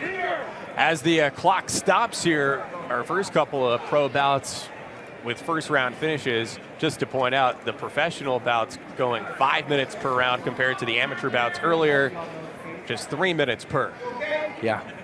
Still 3 rounds here in these pro bouts. You see Ray work to just get comfortable again. I would say that though the body language though that we're seeing in this fight is a little different than the body language of Kindig. Ray seems a little less comfortable with the range of the fight. Mo has touched him a little bit, but this is where Ray wants to be on his feet fighting, but Mo does too. It was the left foot, so we'll keep an eye on the left foot that connected with the elbow. Ooh, those kicks that come straight up the middle, you can hear the, thinking about PJ talking about the density of the bone, but you can hear that bone thudding as it comes up. It's hitting the forearms. Oh, good Superman punch. It's Spider-Man, but he's throwing Superman punches. Oh, he's pushing straight up the middle with that. He has success with that. But now the difference we talked about, Ray, how he doesn't stop. Interestingly, tonight he kind of is, right? He's putting 2 on and stopping. You know, if you get hit a couple times, right, early and you get your attention, you're going to respect it more, you will. But the thing that makes him special is that, right? Kind of a little bit reckless, hard to predict, and he doesn't stop. And Ray just went back to the inside of with that left leg, and Mo checked it really hard. Oh, I checked that one too. when you start to, when you think like, oh crap, everything I throw, when I land it hurts. It affects you as well as when you get hit, right? Everything I do, it hurts. And the body language demonstrates. Ray's going backwards. Mo is stalking. Oh, that's maybe more in the area where Nate wants to, he's already communicating to him, wants to dial that back, stay within yourself. Mo really wants to bite down. They're both putting a lot on these punches. Yeah. Oh, and a shot. Good double leg. Taken, and that's really, I don't know how often Mo has shot, but that's showing like an addition to his game. Right. But I will say that Ray has a guillotine. Ray has a guillotine, and he's beat some people. He's beat some people before by guillotine. Oh, there's a cut. We have a cut on Mo's eye. I would guess that's from the glove as he pulled out of the guillotine. Yeah, right cheek swelling up. Yep. Oof. That kick right up the middle, is even when it doesn't land, it's a lot to deal with. Mo's just putting a lot out there for Ray to have to think about. Yeah, especially now, he's just throwing a lot more out. Wow. Oh! There's that foot. Oh my. And now he's really pouring it on. From the top, what's the time? I don't see the bug right now, but this looks close to the end. Oh, looks close to the end, and Ray's got to do something else. That's going to be it. That's going to be it. It's right there. Done. Done. Poetic violence at Art of Scrap 5. It's another win for Mo Al-Kinani. And you see his coach and his team. His team is celebrating. His team is celebrating. Ray's kind of beside himself. But there you see him pulling out the Green Goblin T-shirt to combat the Spider-Man. And the Green Goblin, unfortunately, sometimes the bad guy wins. Plenty of people, though, think that Mo is a good guy and a great fighter. I tend to agree. And he shines here tonight.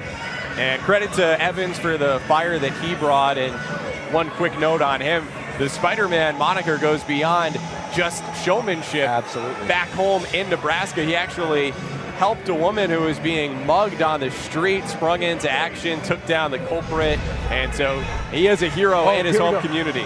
See, we have a kick here, slip, and once he was on top, though, I think that has to do with kind of that breakdown. Like you said, when even you're connecting with strikes and you're getting hurt, you're doing those things, it's a breakdown psychologically. And it's a breakdown psychologically, and Mo was just here for it tonight. Mo was here for it tonight. Again, guys, the Green Goblin shirt is cold. It's cold. Ladies and gentlemen, your referee, Rob Hines, put a stop to the contest at 4 minutes, 14 seconds of round number 1 for your winner by TKO, Mo Al-Kinani.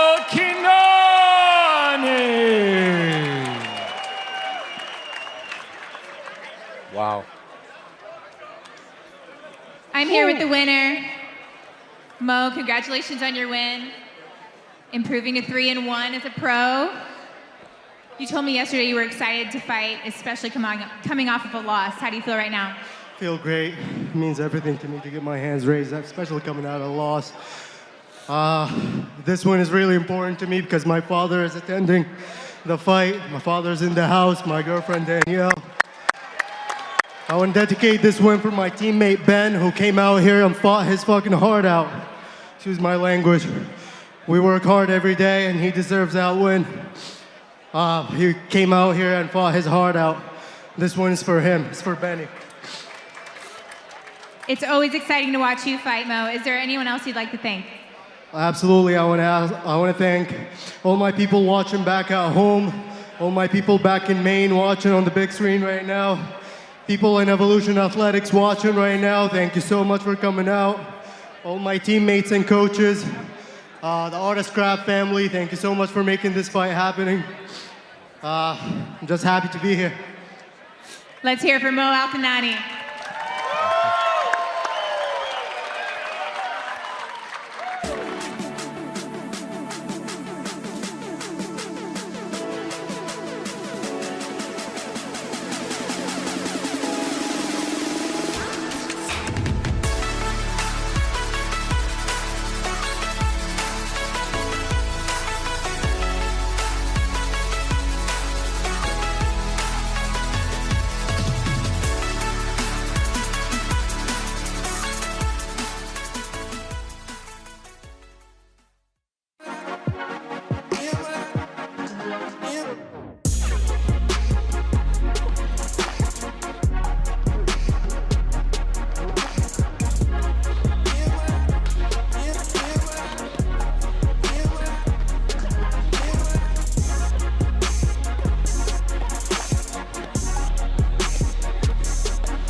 man, what a great fight we just watched. I feel like, you know, I feel for Ray. We were just talking about how I felt like he couldn't really get going, and it seemed that he had some moments, some strikes he landed, really when Mo spun, but it felt like everything he put out, he kind of got hurt.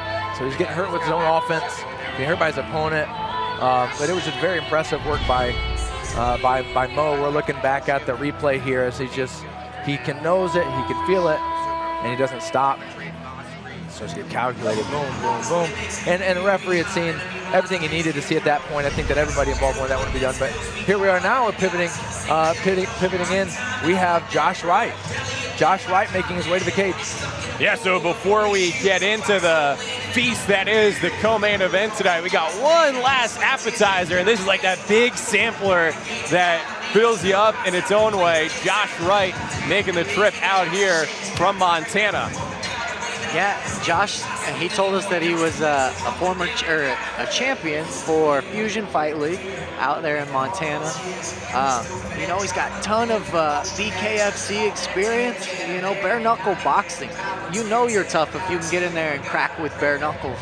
And it takes a different type of hard body, if you will, to take some of those shots with just bare knuckles, because they split you open and yeah. Well, that was absolutely his previous 2 fights were bare knuckle fights. Right? Yeah, this will be his first MMA bout in more than a year, but in the interim has had a couple of those bare knuckle boxing bouts, and he feels like that was great preparation for him for this moment, as he'll be going up against Jordan Downey, one of the Fort Wayne area guys who tonight will be fighting as a pro for the 20th time in his career. He says he's got a goal of accomplishing at least 40 professional bouts, now at that midpoint of the journey. And that image, you can see he's ready, he's not waiting.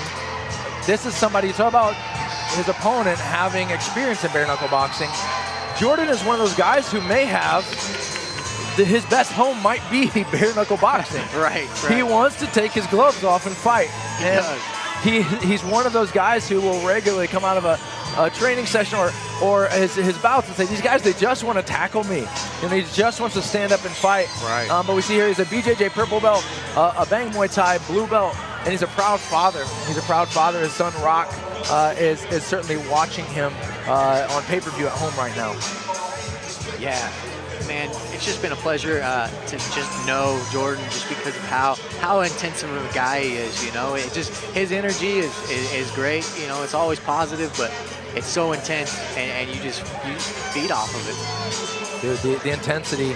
And here we look like both guys weighed in at 145.6. We'll note there's a height difference, 5'7" to 5'9". Feels a little bit, the height difference feels a little bit more of a gap than that. But both guys making the weight at 145.6 yesterday. Just one other difference too, the hair above the lip. How about handlebar mustache? Ladies and gentlemen, this fight is 3 rounds in the Art of Scrap Featherweight division, sponsored by Steel Dynamics. Come out to the Steel Dynamics Career Festival on October 22nd at the Wayne Township Trustee Building from 10 to 4 p.m. This festival is hosted by Omnisource, SDI Copperworks, and Superior Aluminum Alloys. There will be a food truck, candy, games, and many job opportunities. Steel Dynamics is a Fortune 500 company and has been voted as one of the world's most admired companies. Treat yourself to a rewarding new career and one of the world's best employers right here in Indiana.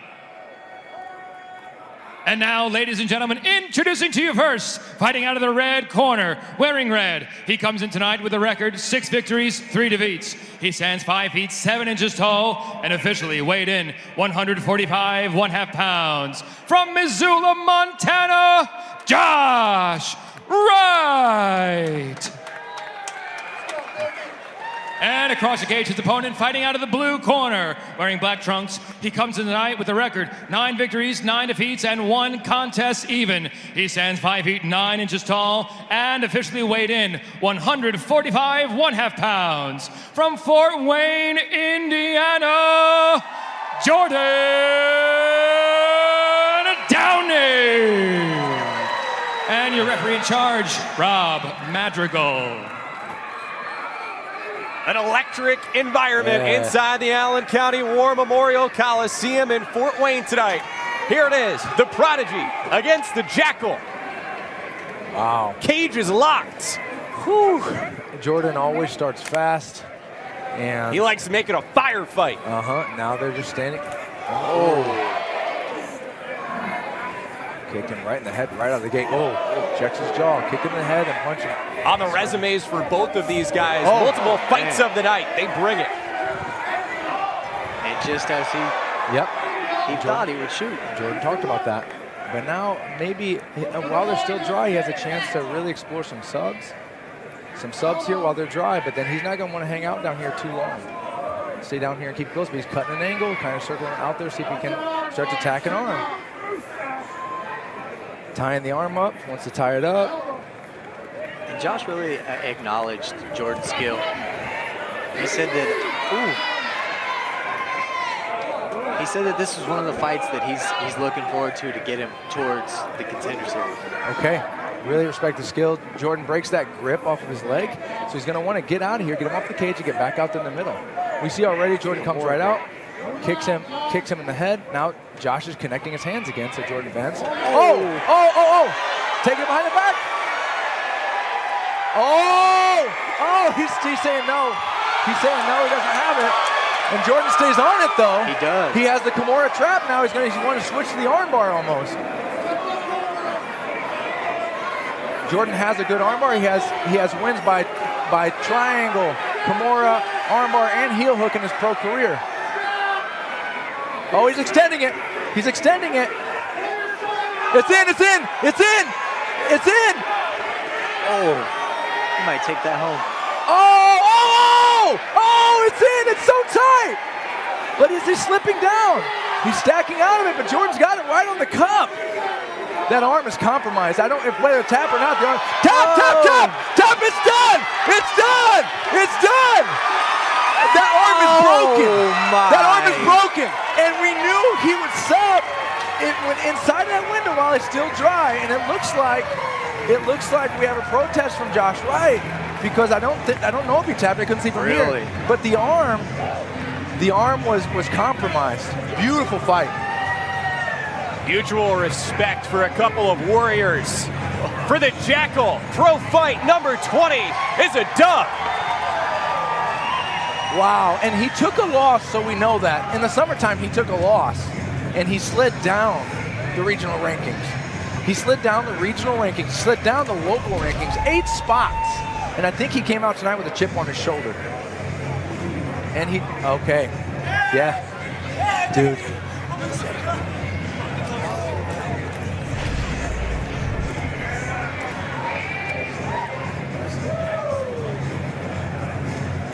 Wow.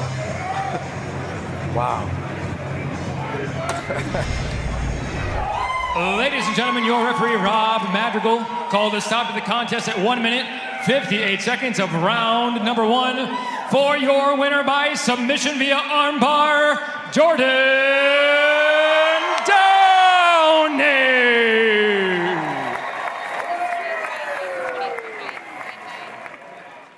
Yes. Mish. 10-9-1 now. 10-9-1. I'm here with our winner, Jordan Downey. Jordan, how are you feeling right now? Feeling good. Yeah. Feeling good. It's been a long year. A lot of camps, lots of fights. Happy to get the win in Fort Wayne. Fort Wayne, stand up, baby. Stand up.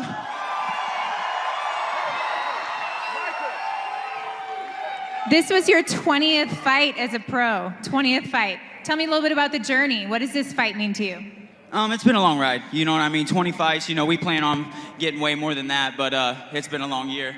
I'm ready to take some time for myself, recalibrate, come back stronger next year, and more fights.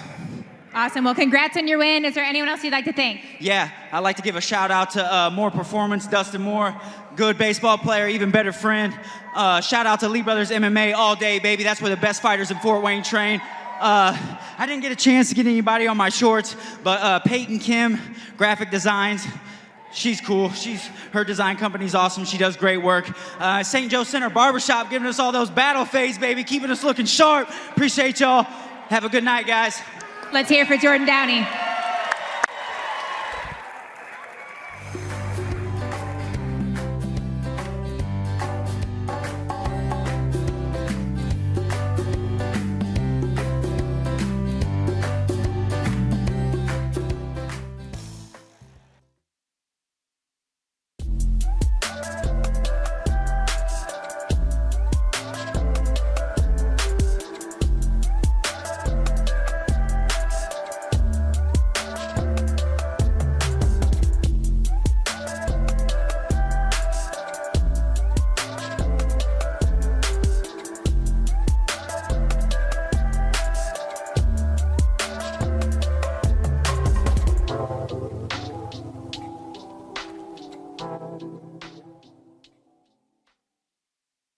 Want to win free front row tickets to Art of Scrap 6? Enter our giveaway. Step 1, follow Art of Scrap on Instagram or Facebook. Step 2, post tonight and tag us. Every post is an additional entry. Just make sure you tag us at Art of Scrap. Winners will be announced next week.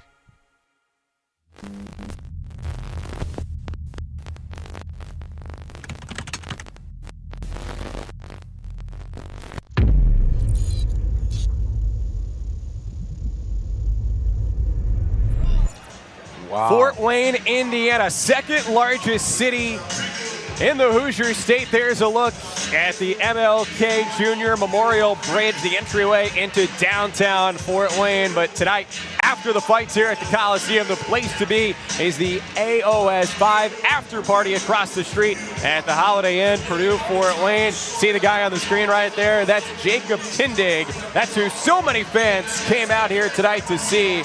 And they're going to see him in a moment go up against Austin CANDANOZA, who makes the trip here from the West Coast. Yeah, so this is a fight. I mean, the fans here are certainly, the roof is going to lift off this place for Jacob Kindig. But we come in here, there's some challenges for Kindig because CANDANOZA's a relative unknown. Even in his interview with you, he had made a note that he had sanctioned competition in Mexico that's not reported. All of those things we have. There's really one video that you can see, but just training clips. And he's a big guy with good physicality, and he's a southpaw. Boxing background, international experience, and he trains out of American Top Team there in Portland. Yeah, if you go off of his resume on Tapology, just one pro bout so far. That was a victory all the way back in 2018, and then one performance as an amateur in 2017. Now, he says in between, he's had plenty of experience like you were talking about, but bit of a mystery coming into tonight against Kindig, who is now well known to fans here in this state. Yeah, a lot of those international fights are not tracked, right? They're not as sanctioned, and they're not tracked. So you never. It's so unknown, and he speaks really highly of his coach, who coaches at American Top Team, the boxing there. So this guy, he could be explosive. He's got that huge frame. Yeah, among the guys that he's trained under, Clemente Medina, when it comes to his boxing background, something that he definitely is bringing with him now here into the cage. And we'll get ready for Kindig, who's probably going to have the most unique and special intro of anyone here tonight. He's always exciting. He's always exciting. And tonight he'll have a special guest along with him. Quyon Cruz. Quyon will come out first on the mic.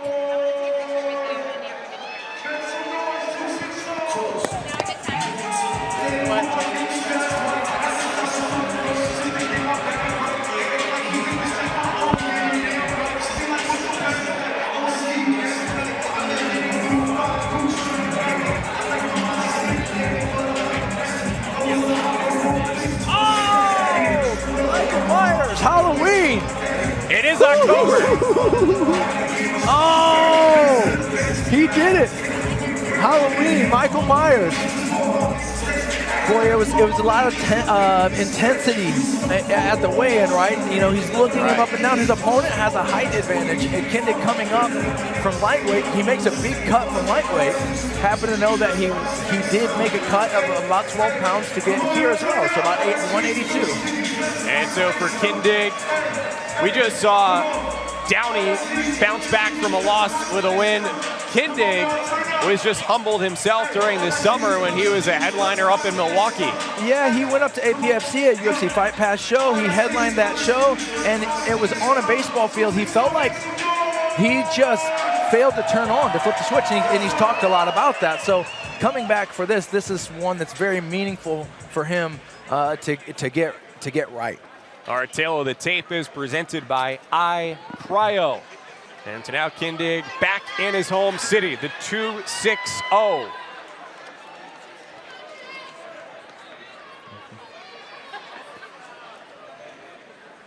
Ladies and gentlemen, we have made it to the co-main event of the evening. 3 rounds in the Art of Scrap welterweight division, sponsored by Brunswick Fort Wayne Operations. Are you looking for a great job with first shift only operation? Come create a product that is enjoyed by many on the water. Brunswick Fort Wayne Operations is hiring for first shift. Located on Hadley Road, Fort Wayne. Come join a fun culture with amazing benefits. And now, ladies and gentlemen, introducing to you first, fighting out of the red corner, wearing black trunks. He comes in tonight with a record 1 victory, no defeats. He stands 6 feet tall and officially weighed in 168 3/4 pounds. From Los Angeles, California, Austin CANDANOZA.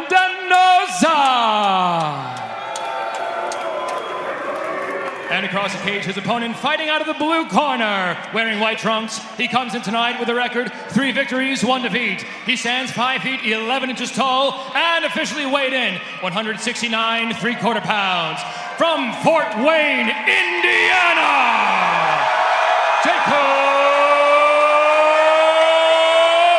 Kindig.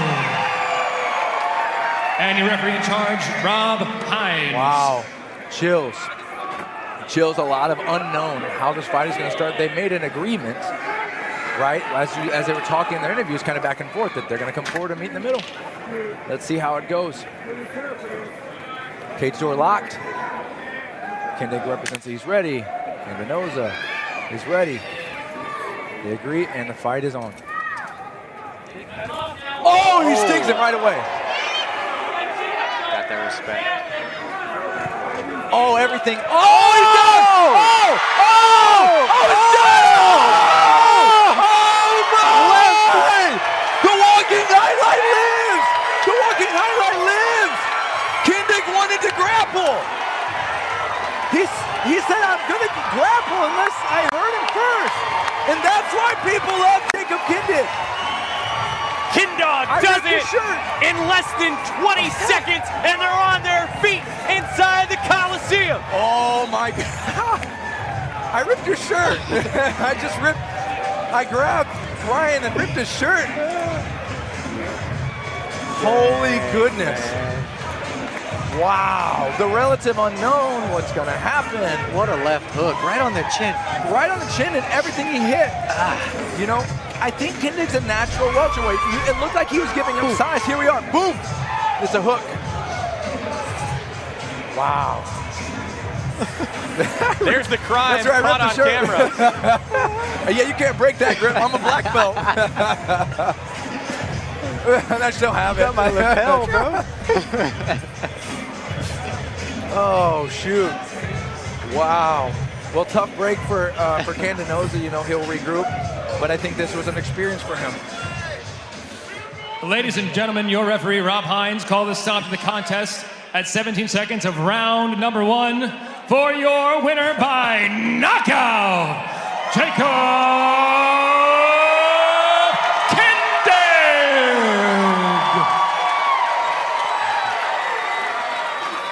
And here with the winner, Jacob Kindig.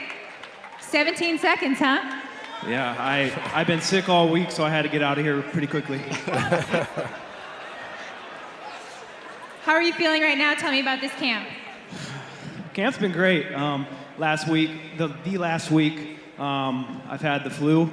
Tuesday, Wednesday, Thursday, I had a fever. Like MJ. Thursday, I was up at 3 a.m. throwing up. I'm okay right now. You'd already have it. My wife was cleaning out chunks of the food we ate Wednesday night in my bathroom. So without her, I wouldn't be here. I had to do everything I could just to make it into the cage tonight. So without her, and my mom and dad, I wouldn't even been here tonight. Jake, I know everyone in here loves watching you fight in the Memorial Coliseum Arena. Thanks for fighting tonight. Is there anyone else you'd like to thank? Yeah, I want to thank everybody that's here tonight. You guys always put on a great show for me. I love hearing you guys chant for me when they announce my name. And also, I want to thank all my sponsors. My shorts are all decorated with them, so I won't go through all of them. But yeah, thank you. One more question. Where are you going immediately after the fights? I'm going to the Holiday Inn, so if you want to come party with me, get over there. Let's hear it for Jacob Kindig.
Here.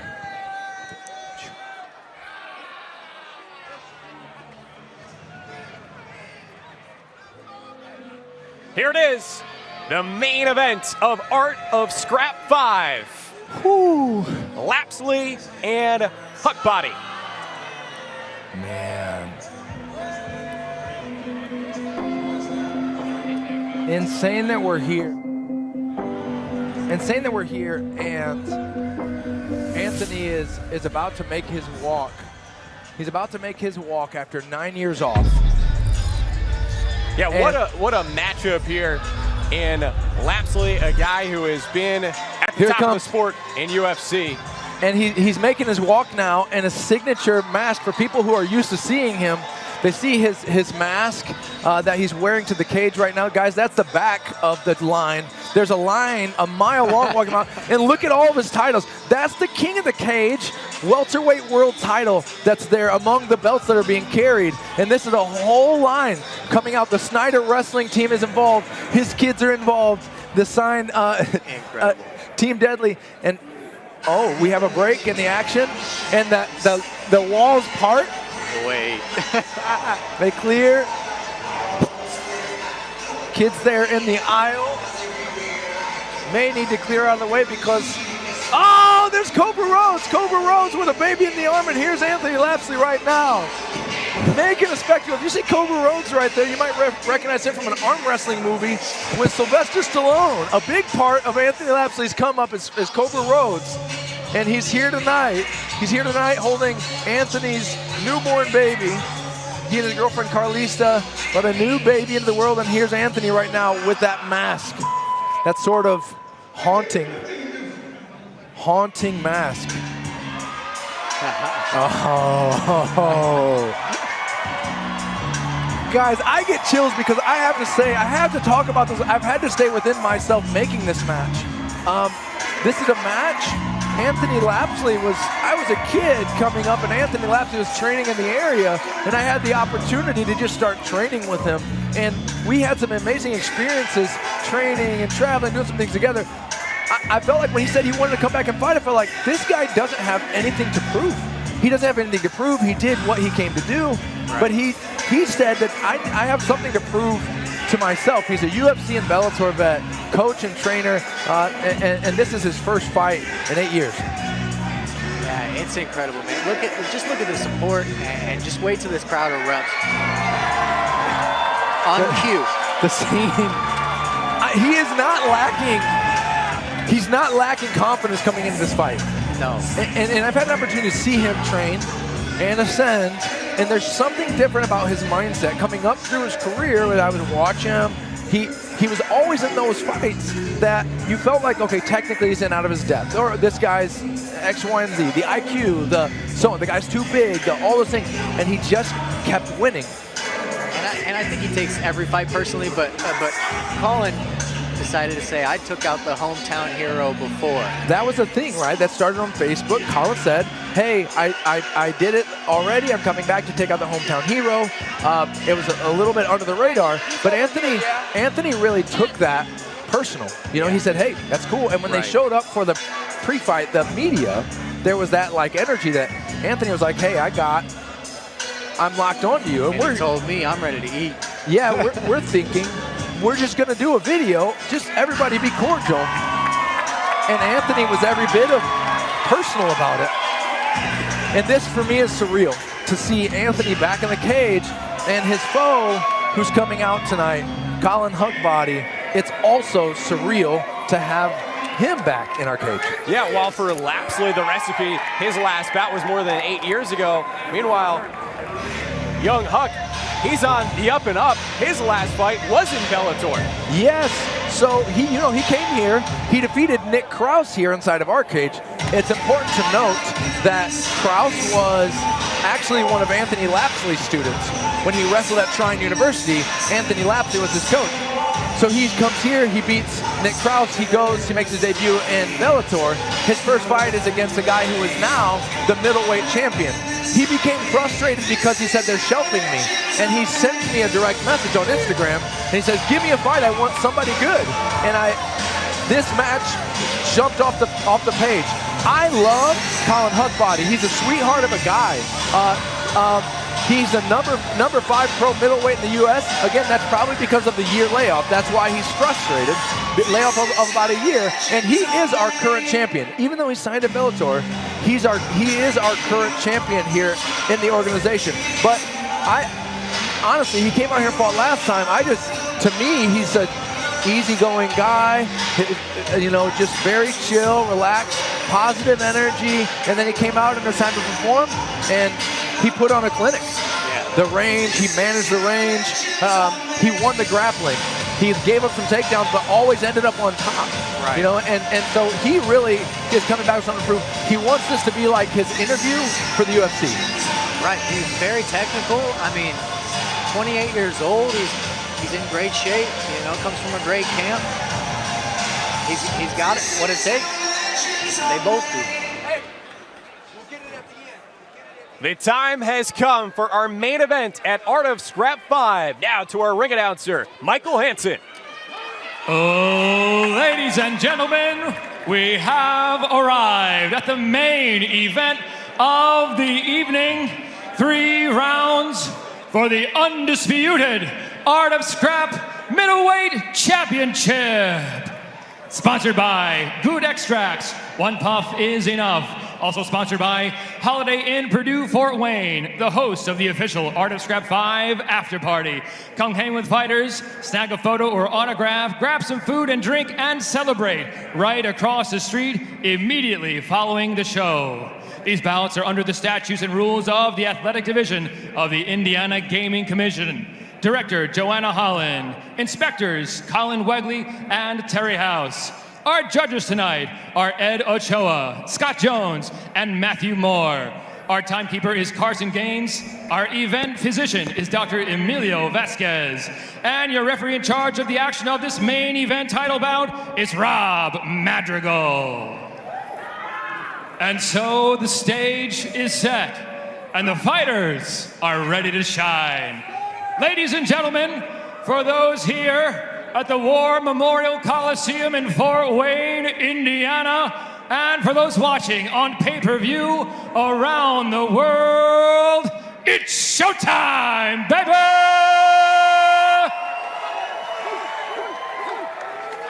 Introducing first, fighting out of the red corner, wearing black trunks, he comes in tonight with an outstanding professional record, 26 victories with 6 defeats. He stands 5 feet 9 inches tall and officially weighed in 185 pounds. From Fort Wayne, Indiana, he is the challenger, Anthony the Recipe Lapsley. And now introducing his opponent across the cage, fighting out of the Good Extracts corner. Wearing black trunks, he comes in tonight with a professional record, 10 victories with 4 defeats. He stands 6 feet 3 inches tall and officially weighed in 184 pounds. From Nevis, Minnesota, he is the reigning, defending, undisputed Art of Scrap middleweight champion, COLLIN Young Huckbody.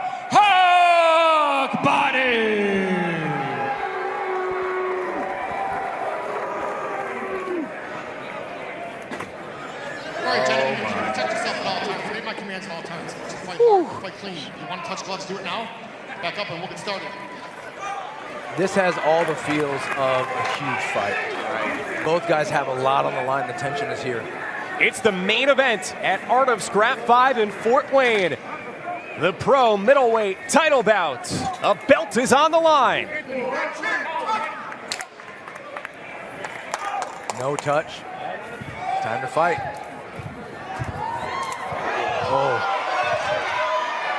Okay, and so an early takedown for Huckbody.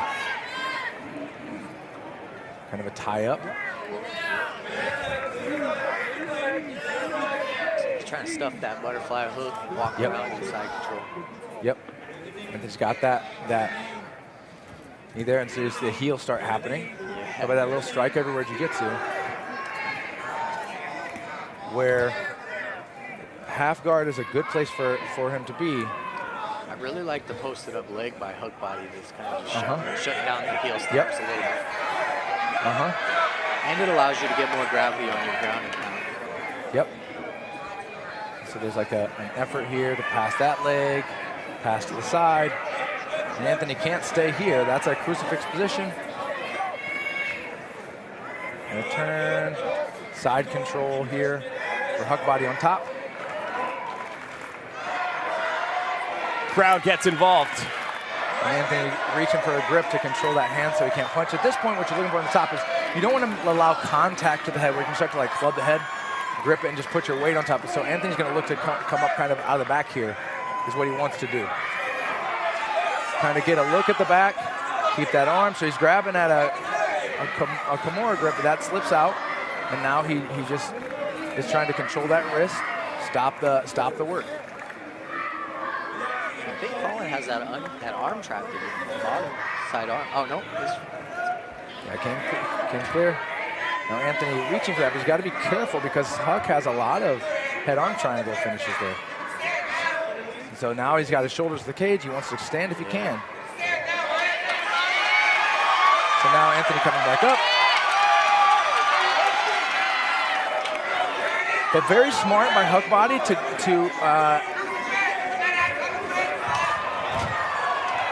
go straight into the grappling and force Anthony to have to start exhausting those muscles. So now we have a headlock, kind of almost bulldog opportunity here, but just really schoolyard sort of grip. But he's got the shoulder too, so he's just going to come up now. Come straight up and not settle. Halfway through the opening round.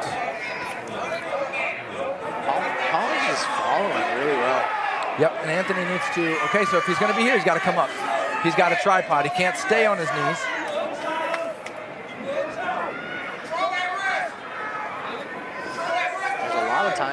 Yes, a lot of time on the back. Anthony is so we have control that hand. That would not be a good thing for Anthony. Keep control of that. He can start to work a short choke. Right now he's just kind of punch under the arm. Anthony's kind of trying to back out of there. Oh, that's close. Anthony's trying to find the hands. Oh, he went to sleep on that one. He went to sleep on that one. Oh, somebody, security in. Submission finish by Colin Huckbody. And forgive the pause there. Anthony was unconscious for a second.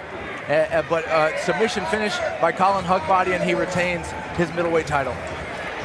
Huckbody defends his belt at Art of Scrap.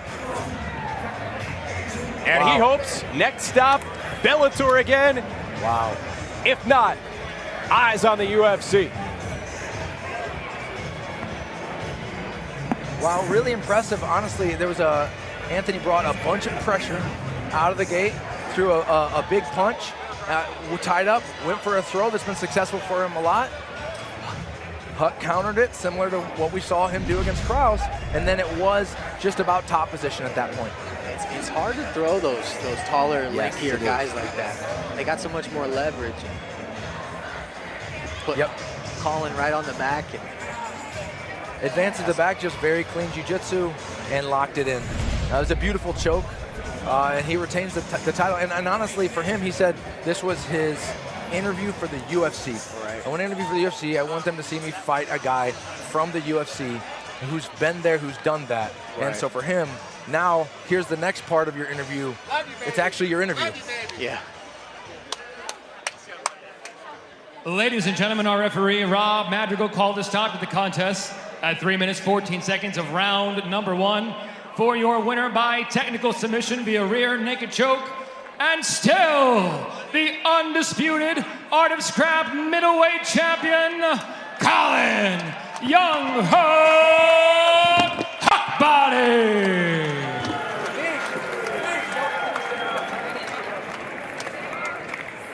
I'm here with the winner, Colin Huckbody. Colin, congrats on your win. How are you feeling right now? I feel good. My grandpa passed early September, and this victory is for him, and for me. So I appreciate that. And UFC, I earned a contract 2 years ago. I'm ready to get back. I'm ready to take on those fighters that you offered me before. Puna Soriano, Jordan Wright. Let's go. What does this win mean to you? It means a lot. Art of Scrap is a very professional organization. Great people around here, and respect to Lapsley for stepping in and taking on me. Yeah, thank you guys. Is there anyone else you'd like to thank? I want to thank my coach Dylan over here, my boxing coach Joe. So many people to thank. I got training partners back in Fargo, and yeah, thank everybody, and let's keep it going. Colin Huckbody. I'm here with Anthony Lapsley. Anthony, it's been 8 years since your last fight. You came back. Tell me how you're feeling. Hey, I still feel great. I thank everybody for coming out. I did what I could do. I came a long way. Dropped a whole bunch of weight to get down here and perform for you guys. Hey, it ain't over. I ain't done. So just thank everybody for coming out. We got an after party at the hotel across the street, and Showgirl 1 on Goshen. Anthony, is there anyone else you'd like to thank? I want to thank everybody that put up with my bullshit throughout this camp. That's family, friends, and everybody. I appreciate everybody, the Lee brothers, the gym, all my teammates. Thank you. Anthony Lapsley. Well, not the storybook ending that he was hoping for, Ryan, after more than 8 years without a fight, but still amazing. Just his own personal journey, losing almost 100 pounds to get to the weight that he fought at today. And it all came full circle. For those who aren't familiar, the fact that Snyder High School here in Fort Wayne had their wrestling team lead him in. Back in the day, Anthony was an Indiana State champion wrestler at Snyder. So beautiful to see this next phase of his career, and all the time in between, he's continued to be a coach and a trainer and does nonprofit work. And for as great of a story as it was for Anthony, Colin tonight, just better. Well, it was that, and I had said to you in the build-up, is the one thing that's couldn't become about for Anthony is Colin on top, advancing positions. Right. because he has very good positional jiu-jitsu, and we saw that against Kraus. But we knew Anthony's very dangerous. They said, hey, this can't become about that. But if Anthony hits him and really starts to pressure him, he's going to have success. And immediately, you know, the fight became about a takedown that Anthony went for, and one counter was all it took. And then he was just methodical and allowed Anthony to make a mistake. He got in the back, and that was that. And I had to apologize on the call because we didn't make the call immediately. It was a technical stoppage because Anthony had gone unconscious, kind of right in front of us. We always go out with a bang. Broken leg the last time, unconscious fighter this time. But what just a very business-like approach from Colin. He just came out, he did what he needed to do, and then the thing that I actually thought was really professional was he made his calls to the UFC. People realize that. When PJ McGee says, hey, TJ's getting this win, he's helping train TJ Dillashaw.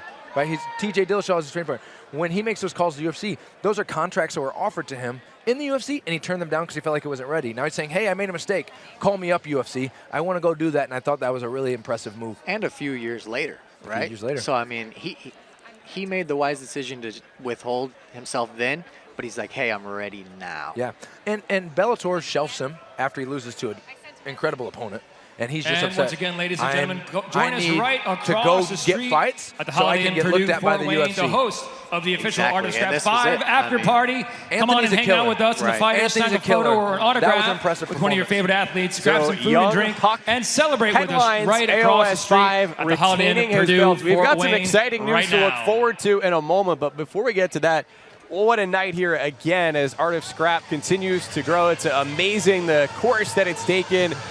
Art of Scrap won at just a local gym, the first fight in the state of Indiana coming out of COVID, and now this is the fourth go-around here, and this big-time venue. We had 8 amateur bouts, we had a super fight, we had the 6 pro fights tonight. What are your takeaways from AOS 5? Insane. Totally. And now to look ahead, AOS 6 is on the calendar. There we go, AOS 6, April 29th. Coming back in the spring, it's a little bit warmer in here. Gonna throw down, can't wait to see what we have in store for AOS 6. Yeah, always. It's always a pleasure to be here alongside you guys and just watch beautiful, like these amateurs, they could be professionals, you know, they're really talented and just the matchmake work is always top of the line. Yeah, I just want to say a big thanks to everyone who tuned in here tonight, as well as everyone who came out into the Coliseum to make this an unmatched environment. And big thanks as well to our crew behind the scenes, led by Doug Ferguson, alongside David Hens, and everyone back in the truck, from Aaron to Lana. There they are. There Steve, they are. Nolan, Josh, Todd, and Emily behind the cameras. Hats off to all of them, too. Way to go, guys. Great job. Mike, we'll give you the last word tonight. Man, insane night of fights, insane night of fights. The comeback of Anthony Lapsley didn't go as he would have wanted to. Colin was impressive. How about Jacob Kindig in the co-main event responding to a loss? Jordan Downey, that was crazy. Mo, insane. Chandler Chapman's pro debut, insane. You're going to watch PJ McGee do what he did to Huckbody, to a lot of people for a long time, and that's just the start. We saw a jiu-jitsu seminar from NIKKI Sullivan, and then in our main event in the undercard, unfortunately, Wilson couldn't get a title for that, but I saw something unforgettable in the puking in a bucket and then getting up and winning a fight. That's a story that he'll tell his grandkids, or maybe he won't because he's that kind of guy. It's just something happened in his life. Insane night, start to finish. What an impressive night. Congrats to all the fighters and coaches who got it done and just came in here to perform. Yeah, and big shout out to everyone who put on Art of Scrap again, making it better and better. And now it's time to toast it across the street at the Holiday Inn Purdue Fort Wayne. For Ryan, for Mike, I'm John Nolan saying thanks for watching, and so long from Art of Scrap 5 at the Allen County War Memorial Coliseum in Fort Wayne, Indiana.